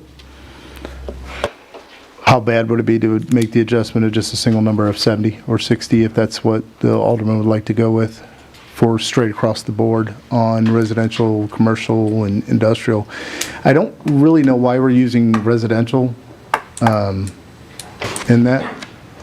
I don't either, because it's in an M1 and an M2. Well, actually, it should be in an M2 because of the fuel storage. But again, that's regardless, why I said we should table this and discuss regardless, it. my question would be, how hard would that be to adjust that? But isn't the intention for future projects as well? Just to answer the one question, how hard it would be, we can certainly do that. If you're asking for me to do that tonight, I'm going to take a look at it and confirm, but it shouldn't be too hard to do. But the reason for putting it, having a residential standard was exactly as that, so it's generally applicable no matter what comes forward. This was not designed for any one particular project in mind, with one particular project in mind. I consider, and I mean, I'm not, to me, it's not horrible. I mean, you're within 10 decibels and 20 within an industrial for the area. I mean, permittable with the noise. I get what you're saying, Alderman Lang, but I mean, for me, still within a pretty permittable. And where were we at on setbacks? I know. On the setbacks, yeah, that, I'm still struggling with that. A setback on the Generators and fuel storage. I think they both need to have a setback. I would say no minimum than 100 feet. I'd like to go more than that. Just because any of the smaller industrial sites we have already in Warrenton, that's an acre or 2 acres, they don't need backup generators. So how bad would that I be hate to to be adjust that? redundant, but isn't that what the CUP's for, is for us being to able make to a decision at individually. For us, but we can't guarantee. I can't worry about 5 years from now. I don't think that's something that this board needs to be concerned about. But I mean, I think the projects in front of us are what we see in the near future. But I get what you're saying. Right now, at the place we're at, as long as it's decently applicable with advisement from legal, we can always increase that with the CUP, correct, sir? Correct. Right, but, so we need to at least have a minimum. Correct. I don't disagree with you to that at all. I think 100 feet. But, and the other thing on that too, Alderman, is we've tiered it. I don't understand the. I don't like the tiered. I think we just say flat a distance. Yeah. And go all the way. Right, because everything. The tiered, my problem with the tiered is, let's say, on like this site, the upper end is county. And if we have it at 25 feet from county, then a developer puts in a bunch of houses right there on the north side. Well, they're 25 feet from a generator. So I think having it at 100 feet or even more, ideally like 200 or more. I think you and I are going to have. Oh, I agree. We're going to be different. I actually want to ask legal this because this is someone concerning 1 or 2 people in the room, if not more. So let's say we adjust this to a flat instead of a tiered. We do it at a flat 100 feet. The CUP opens it up for someone who may want to come in and say, hey, really, that's close to my residence out in county. My home isn't situated in the middle of my lot. It's towards the edge of that lot. And they ask for 150 feet because they don't want to be bothered by that. That is something that a conditional use permit would allow us to ask for them to set back, correct? And obviously, everything's going to be dependent upon a particular piece of property. But it would allow, he's been here every meeting and really explained things very well. What's that? Yeah, I know, that's what I mean, that's what I'm pointing out. That when he's here, I mean, if he petitions for 150, we listen to his petition. That would allow either the planning and zoning or us to be able to adjust it back further because of what he's stating. Correct. Okay. If they do. If they do. Well, I'm sorry. So, that's the caveat here. So the purpose of amending this is not specific to one project. We're trying to come up with a general rule that can be to all projects. applied to every project and adjusted as necessary, correct? Correct. That's my interpretation. Correct. If that is done. And that's where If the it's problem done, yeah, lies. well, that's, You know, which is what Larry was saying. He wants it in here, he wants it in there now, cut and dry, so Yeah. that he's not worried about it. Anybody in the future, let's do it like this, let's do it now. Now, we don't have anything I think in- that's a little impartial, but yeah. I don't think 100 feet is enough. I think 100 feet is a good minimum to start don't. with. well, Because if by chance it does hit that Well, minimum, and the bottom line is, guys, we're not all going to agree on things. as a resident, you know, would you want a generator 100 feet from your house? But that's why it's a CUP, is so we can adjust it to where But that's an option, that's not a requirement.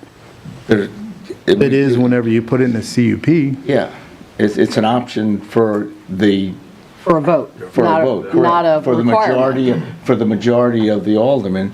So I would think that, that's what's a CUP.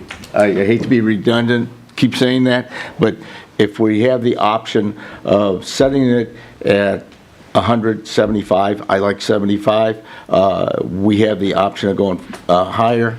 We will not have a option on a smaller piece of property if we wanted to make it lower, or if we had to. But most smaller property industrial sites will not need a backup generator. Well, we don't know, Even at The that. ones we have in town don't. Well, I mean, even at that, I mean, Holland doesn't, but I mean, there's a backup generator 100 and some feet from my house, okay? So, Is it industrial, large yes, scale? absolutely. we have an industrial generator on the sheriff's department 100 feet from us right now. Yeah. the thing you don't want to do is restrict a business that you really want, a hospital or a college, or by making your restriction onerous. But those like type of businesses, college, hospital, are going to be bigger than 1 acre, which 100-foot setback is less than an acre. So it's not going to affect them. Yeah, but hospitals tend to be larger on the footprint. Larger footprint, so they're not going to have a problem having a setback of 100 feet or 200 feet. if they can get the property they desire. Do we, I don't know, a 1 acre. was there mention of a number? Is there any kind of number that we put on here on the amount of generators that can be installed on a property? I don't think we put one on there, but I don't think we want to, at least, I don't know that we want to go down that So they could path. have parking lots, acres and acres full of generators. So There we- again, I think it depends on the business that's being brought in and what they're wanting to do.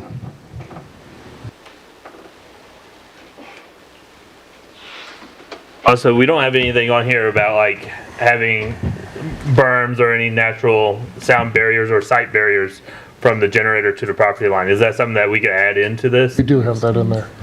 Is it natural or is it like wall or anything? It's up to the conditional use. I think one thing that was discussed among that was if we designate it a certain way, just as what AFG brought up, they dropped it down instead of building up a barrier. Right. And instead of quantifying that inside of a definition, leaving the option open, but at least putting something in there for barrier type.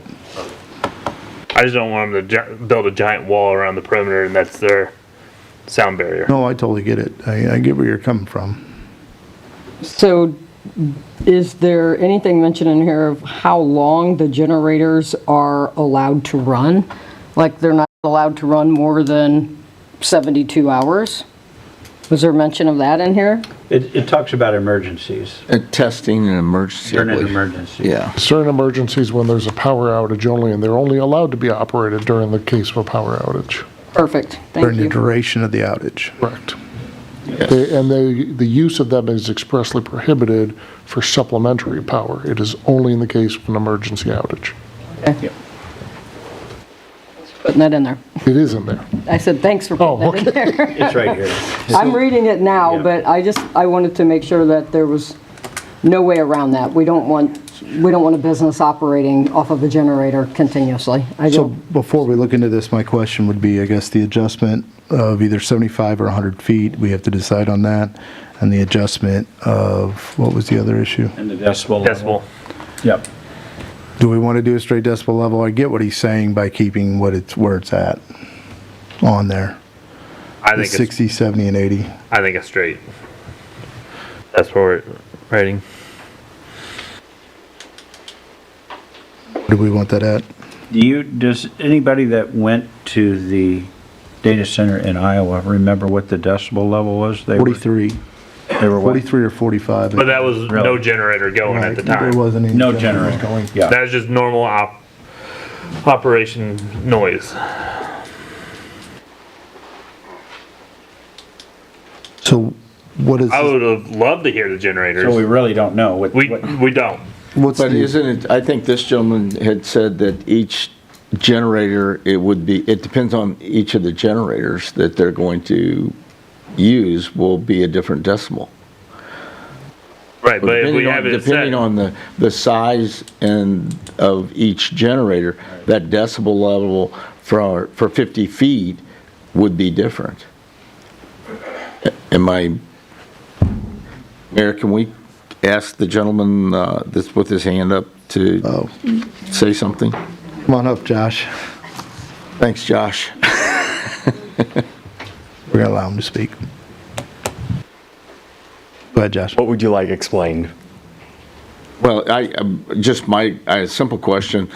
Obviously, depends on the size of the generator. The decibel level will be different, 50 feet. Yes, but, okay.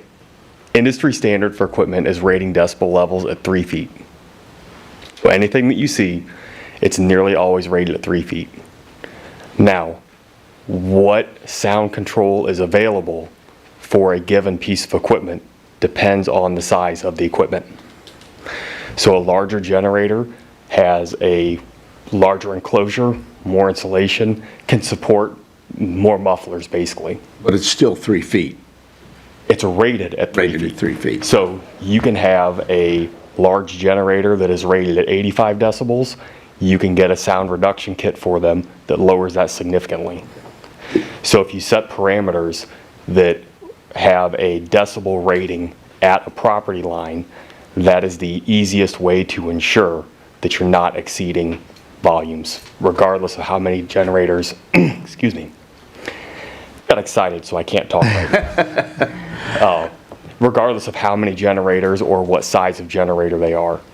Now, your comment about different ratings for the tiered rating thing, the language that you have doesn't make sense.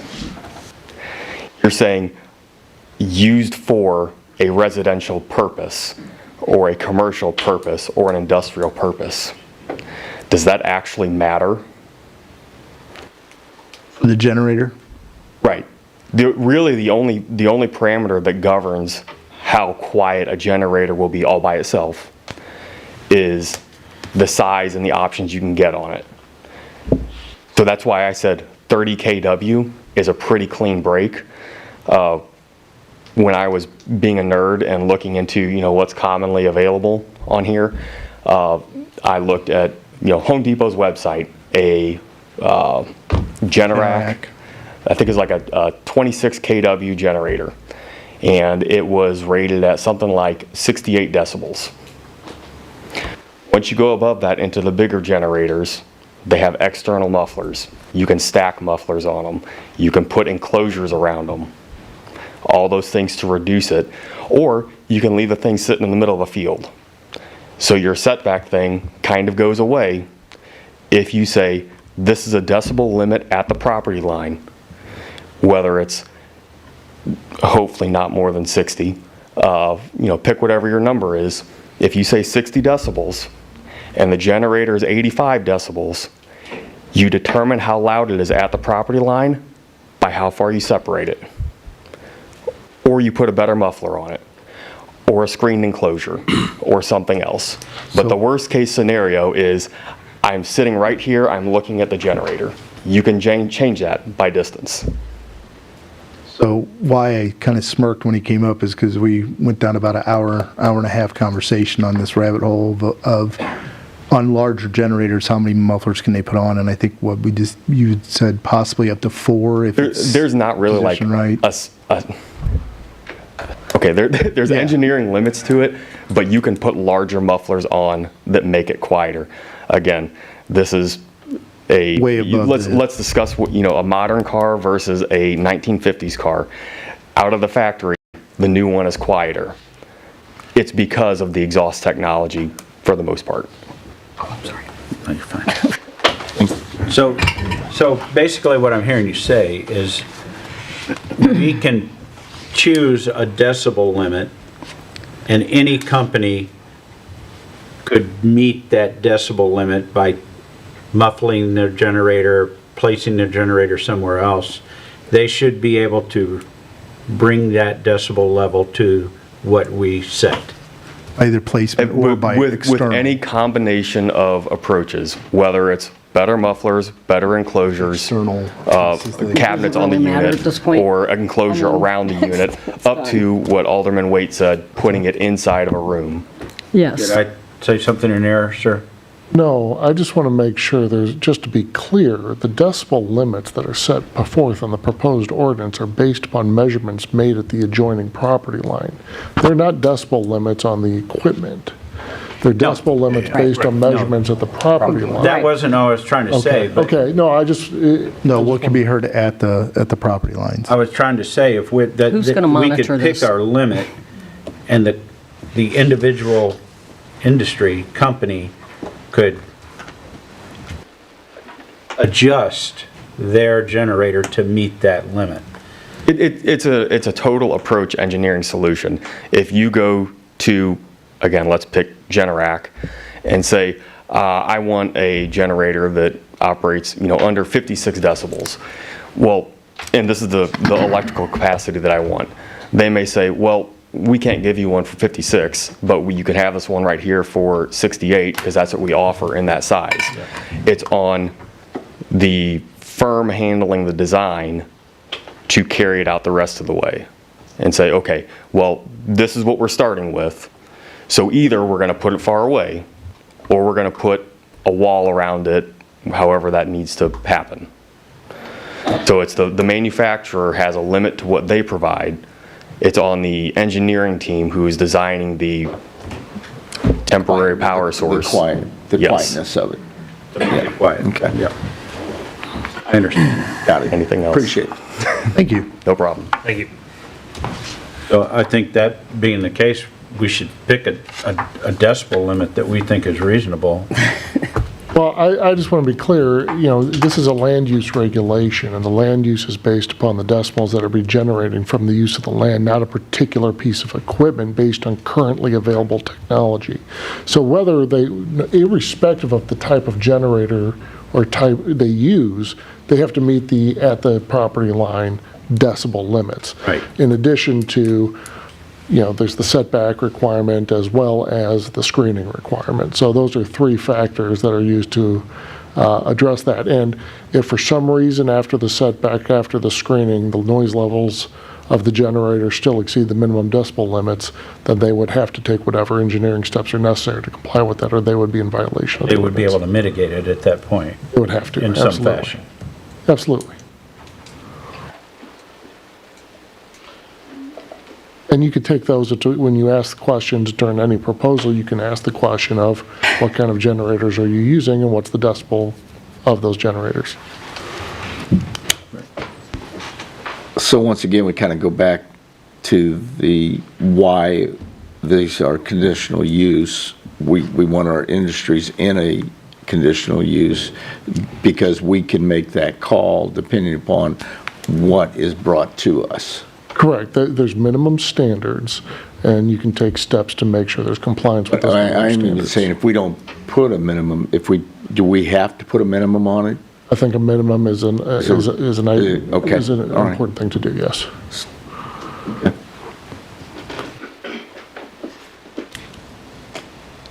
So I go back to it again. We explained by that Is everybody okay with the decibel being where it's at, or are we wanting to adjust that again?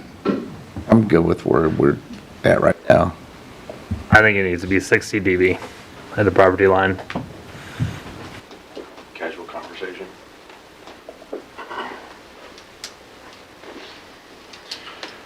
And with the setback, we've talked, there's been discussion of 75 feet and 100 feet. I like 75. I think 100 feet. 1,000.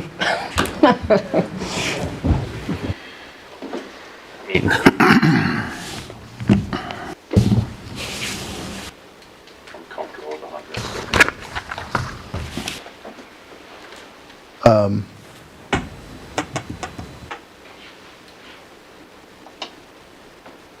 I would give you 100. 100 feet sounds like the easy one. The straight 60 decibels and variance, I think our legal team has kind of explained why the variances are there. I think that's probably a proper way to go with the 60, 70, and 80. May not be what people want, but I do believe it's probably the proper way to handle that. Which is all in the variance, I think, pretty close variance. I mean, there's nothing that's extremely way out of league on that. So, more so than anything, I think it's the 100 feet setback on the generators. Can that be adjusted in here easily? Yes. Okay. Is it easily enough to adjust that we can proceed with voting on it? I can read them out tonight in my suggested language and have a motion second to amend it based on that. Okay, so you want another one for any that amendment? Correct. Are we sticking with the 60 decibels? That's No, it's on the rating scale, unless you guys want to change it, but I mean, I think legal's advised us why it's stated that way. Leave it like it is. Is that what you said? I believe so. Okay. Change it with the CUP anyway. I'm with 60 dB. Me too. Well, I get it, and if we're not going to change it, you can I vote know, no. but not every alderman's answered. So Oh, no, I get what you're saying. Okay, I appreciate it. Yeah. No, I just sorry, reiterating that, see my where they're error. at. My error. I apologize. Oh, you're good. I thought you were saying it by. No, I'm just saying that like we need to hear what everybody else thinks. Scott? I think with the CUP, we can change it as needed. I think our planning and zoning went through this with legal and had the tiered system for a reason. I think it's fine the way it is. Roger? I think that 1 decibel level would be appropriate, but I don't know what that would be. I'm not convinced of what it would be. 60, 70, 80. Leave it, or? To be amended later, you mean, or leave it the way it is? The way it is right now is where it's at, where we adjust it to a straight 60. So what was the tier system? It wasn't talked about at the, like that tier system wasn't talked about at the P&Z meeting. I believe it was. I know it was for the setbacks, but I don't remember the dB being a tier at that meeting. I wasn't at the meeting, so I'm not 100% certain on whether it was discussed.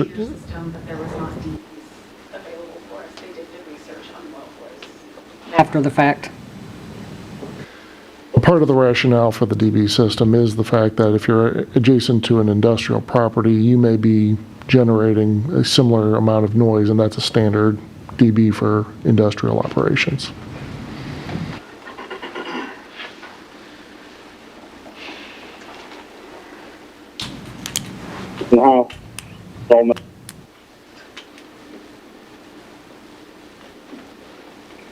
Sorry.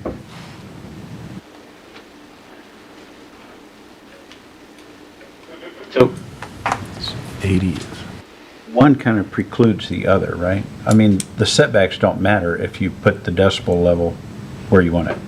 I mean, it does Correct. if you don't want like want to be okay with the generator like right next to the property line.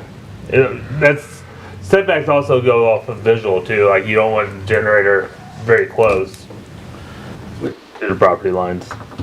But would it matter if you put a generator 25 feet from an adjacent Well, if it's business. somebody's house, they may not want that 25 feet from their house. That would be industrial, but if you put it 25 feet away and it generated the appropriate decibel level, what, isn't that a moot It's still a point? visual, like, eyesore.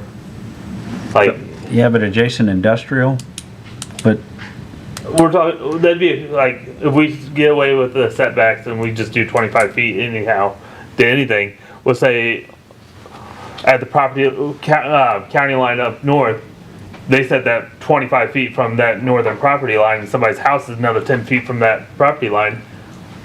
That's too close. I wouldn't want a generator 35 feet from me. no, I agree.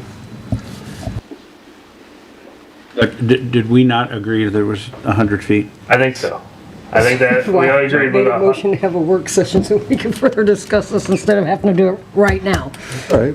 So, you know, that was you gotta voted- figure out what you want, Roger. That was We voted can down. discuss it right now. We're discussing it. I know. That's what I'm saying. You're fine, Roger, go ahead. Yeah, Yeah, so whatever you So want. if the setback's 100 feet that's a minimum, so and it meets the decibel level that we choose, what is the issue? I'm a little confused. I mean, that wouldn't be an issue if it met the decibel rating and they're 100 feet or more, ideally depending on the site, we'd want more, but we have the ability to add that. But we can't say, they can't just be like 25, we're going at 25 feet. If we set it at 100, it has to be 100 or more. Okay. On the setback. 100 feet. And the decibel levels are the decibel levels then, right? I mean, Well, we're deciding if we want the tiered decibel or If we you want the 60, 60. 70, 80, or you just want a straight 60 no matter what? why don't we just meet in the middle with 70? It's a compromise. Guys, that's not how decibels work. Hey, hang on. Not split the difference. Okay, hang on, Josh, please.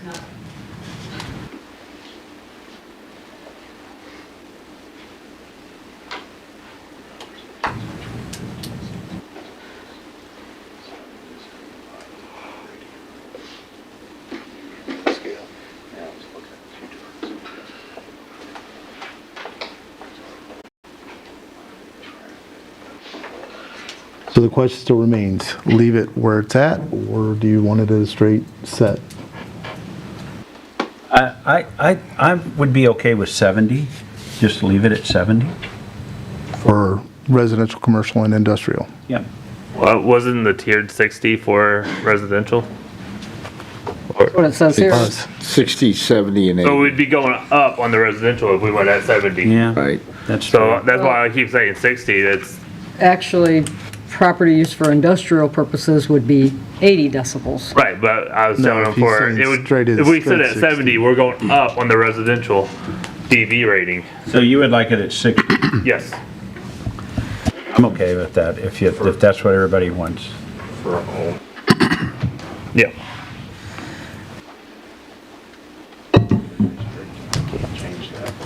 You don't like that?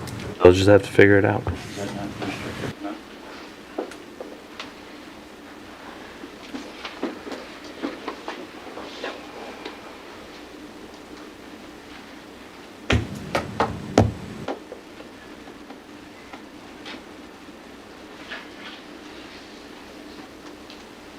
You still leaving it where it's at, or? I mean, we can change it on the CUP. Once we set that kind of, we can't go, we can't. So where'd we land? Right now, we're 2 and 2. Do you want to leave it remain at 60 decibels? Just Well, wait. who's decided? So What's that? who's decided? Just waiting for Alderman Wade if she wants to key in on it. You said leave it where it's at? Leave it where it's at, change it to 60, change it to 60. Change it to 60 on the commercial and the industrial.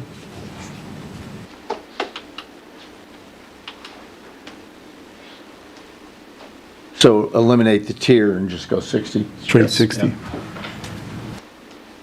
And I don't think it's gonna be an issue with the 100-foot setback. It shouldn't be. Can you change that wording? Yes, sir.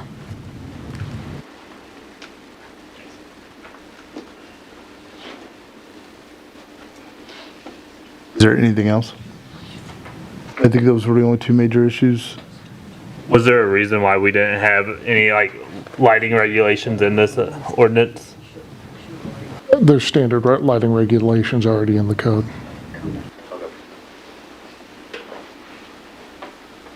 Any other concerns? So when we read this, do you need a second? Yes, I'm going to suggest some language in a moment, if I may, and then I have a motion second to approve that amendment. And if it passes, then the bill will stand as amended. And here are the two amendments that have been discussed that I'm going to propose, that I suggest. That subsection D1 of section 405.284 be deleted in its entirety and replaced in lieu thereof with the following. A standby generator shall be located as close as practicable to the structure for which it will supply emergency electrical power. Standby generator shall be placed not less than 100 feet from the lot line of any adjacent property period. You want to take these one at a time, or do you want to do both of them in one? Let's do all of them in one. Okay. The next change would be in section 405.284, subsection F2A, to be deleted in its entirety and replaced in lieu thereof with the following. Standby generator operation shall not exceed sound levels of 60 dB, lowercase d, capital B, parens, capital A, close parens, comma, as measured pursuant to subsection B below, period. I'll entertain a motion to accept the amendments as read by legal. So move. Second. Motion made by Alderman Romaker, seconded by Alderman Lang. Roll call vote.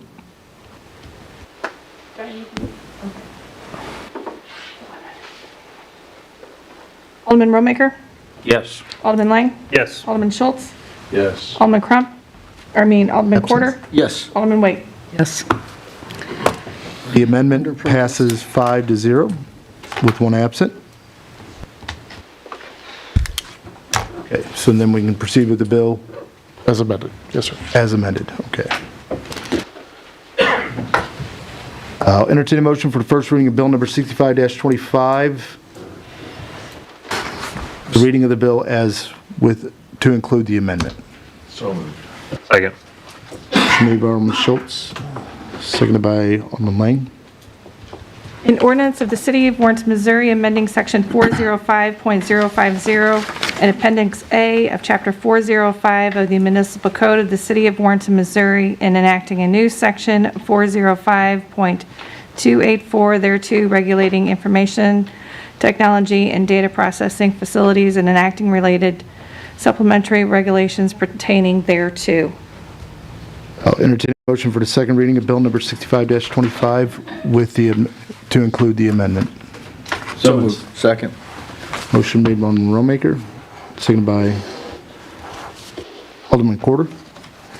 An ordinance of the City of Warrenton, Missouri, amending Section 405.050 and Appendix A of Chapter 405 of the Municipal Code of the City of Warrenton, Missouri, and enacting a new Section 405.284 thereto, regulating information technology and data processing facilities, and enacting related supplementary regulations pertaining thereto. Roll call vote. Alderman Schultz? Yes. Alderman Alderman absent. Quarter? Yes. Alderman Wait? Yes. Alderman Romaker? Yes. Alderman Lang? Yes. Bill passes 5-0 with one absent.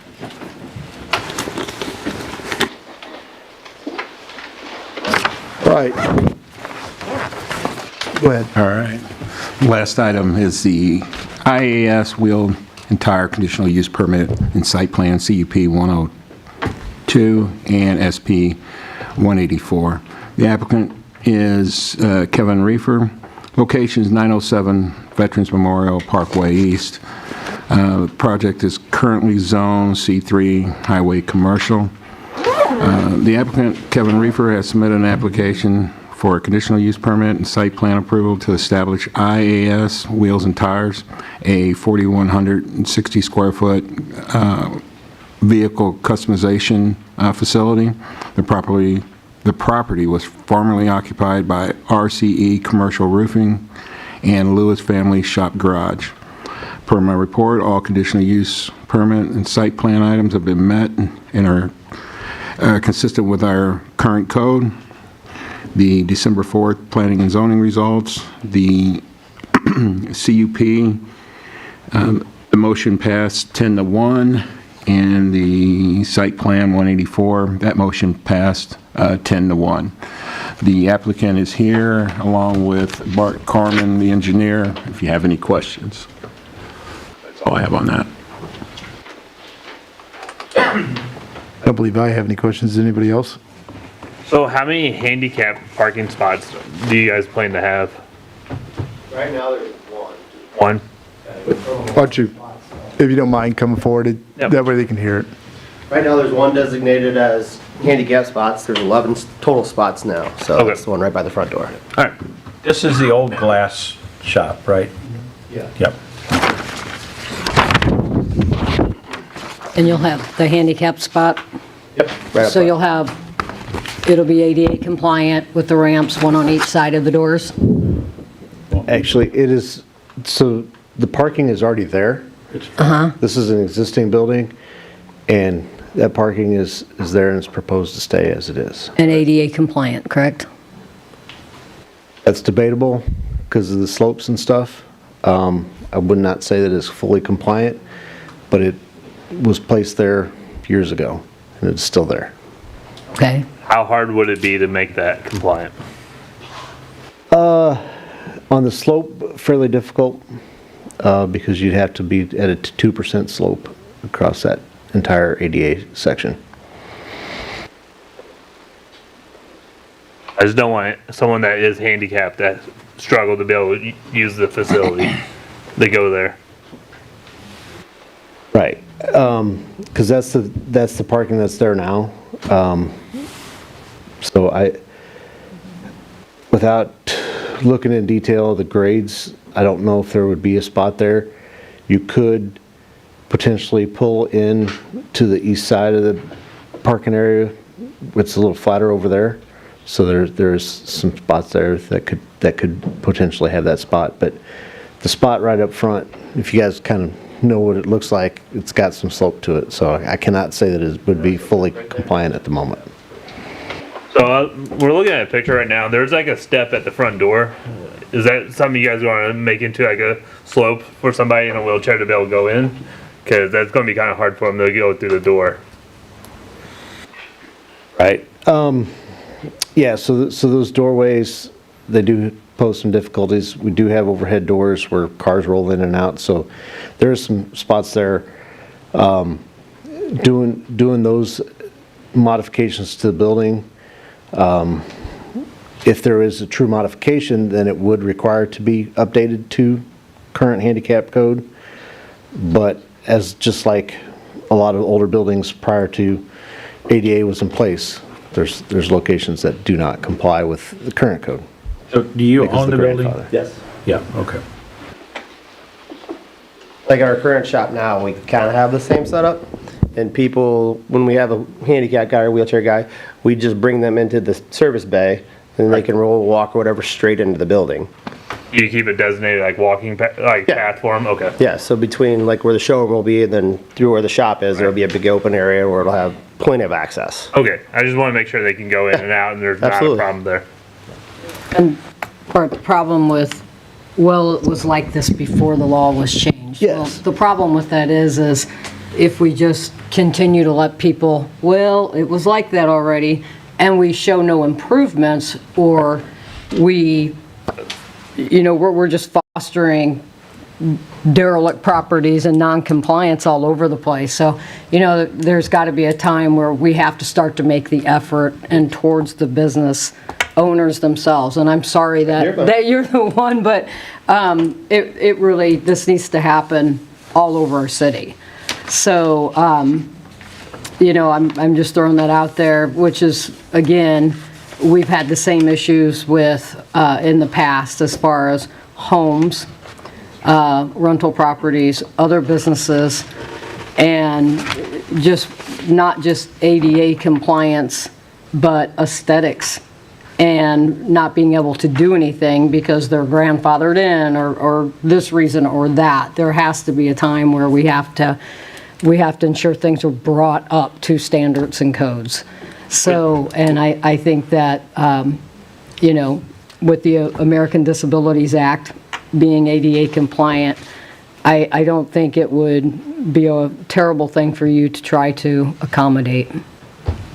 And going on to aesthetics, you did say that you were going to change the front of it, right? We're going to add 3 glass doors in the front of the building. We're going to put brick on the bottom of it. We're going to change the whole appearance and make it look aesthetically appealing to where you want to be there. Good. So trying to bring some major curb appeal on the inside, outside, and make it a cool place. Yeah, well, it sounds like you're, you know, it may not be too far out for you to add a, you know. Depends on the grade. There's not a lot of parking lot there. So you'd have to regrade the whole entire thing all the way to the street.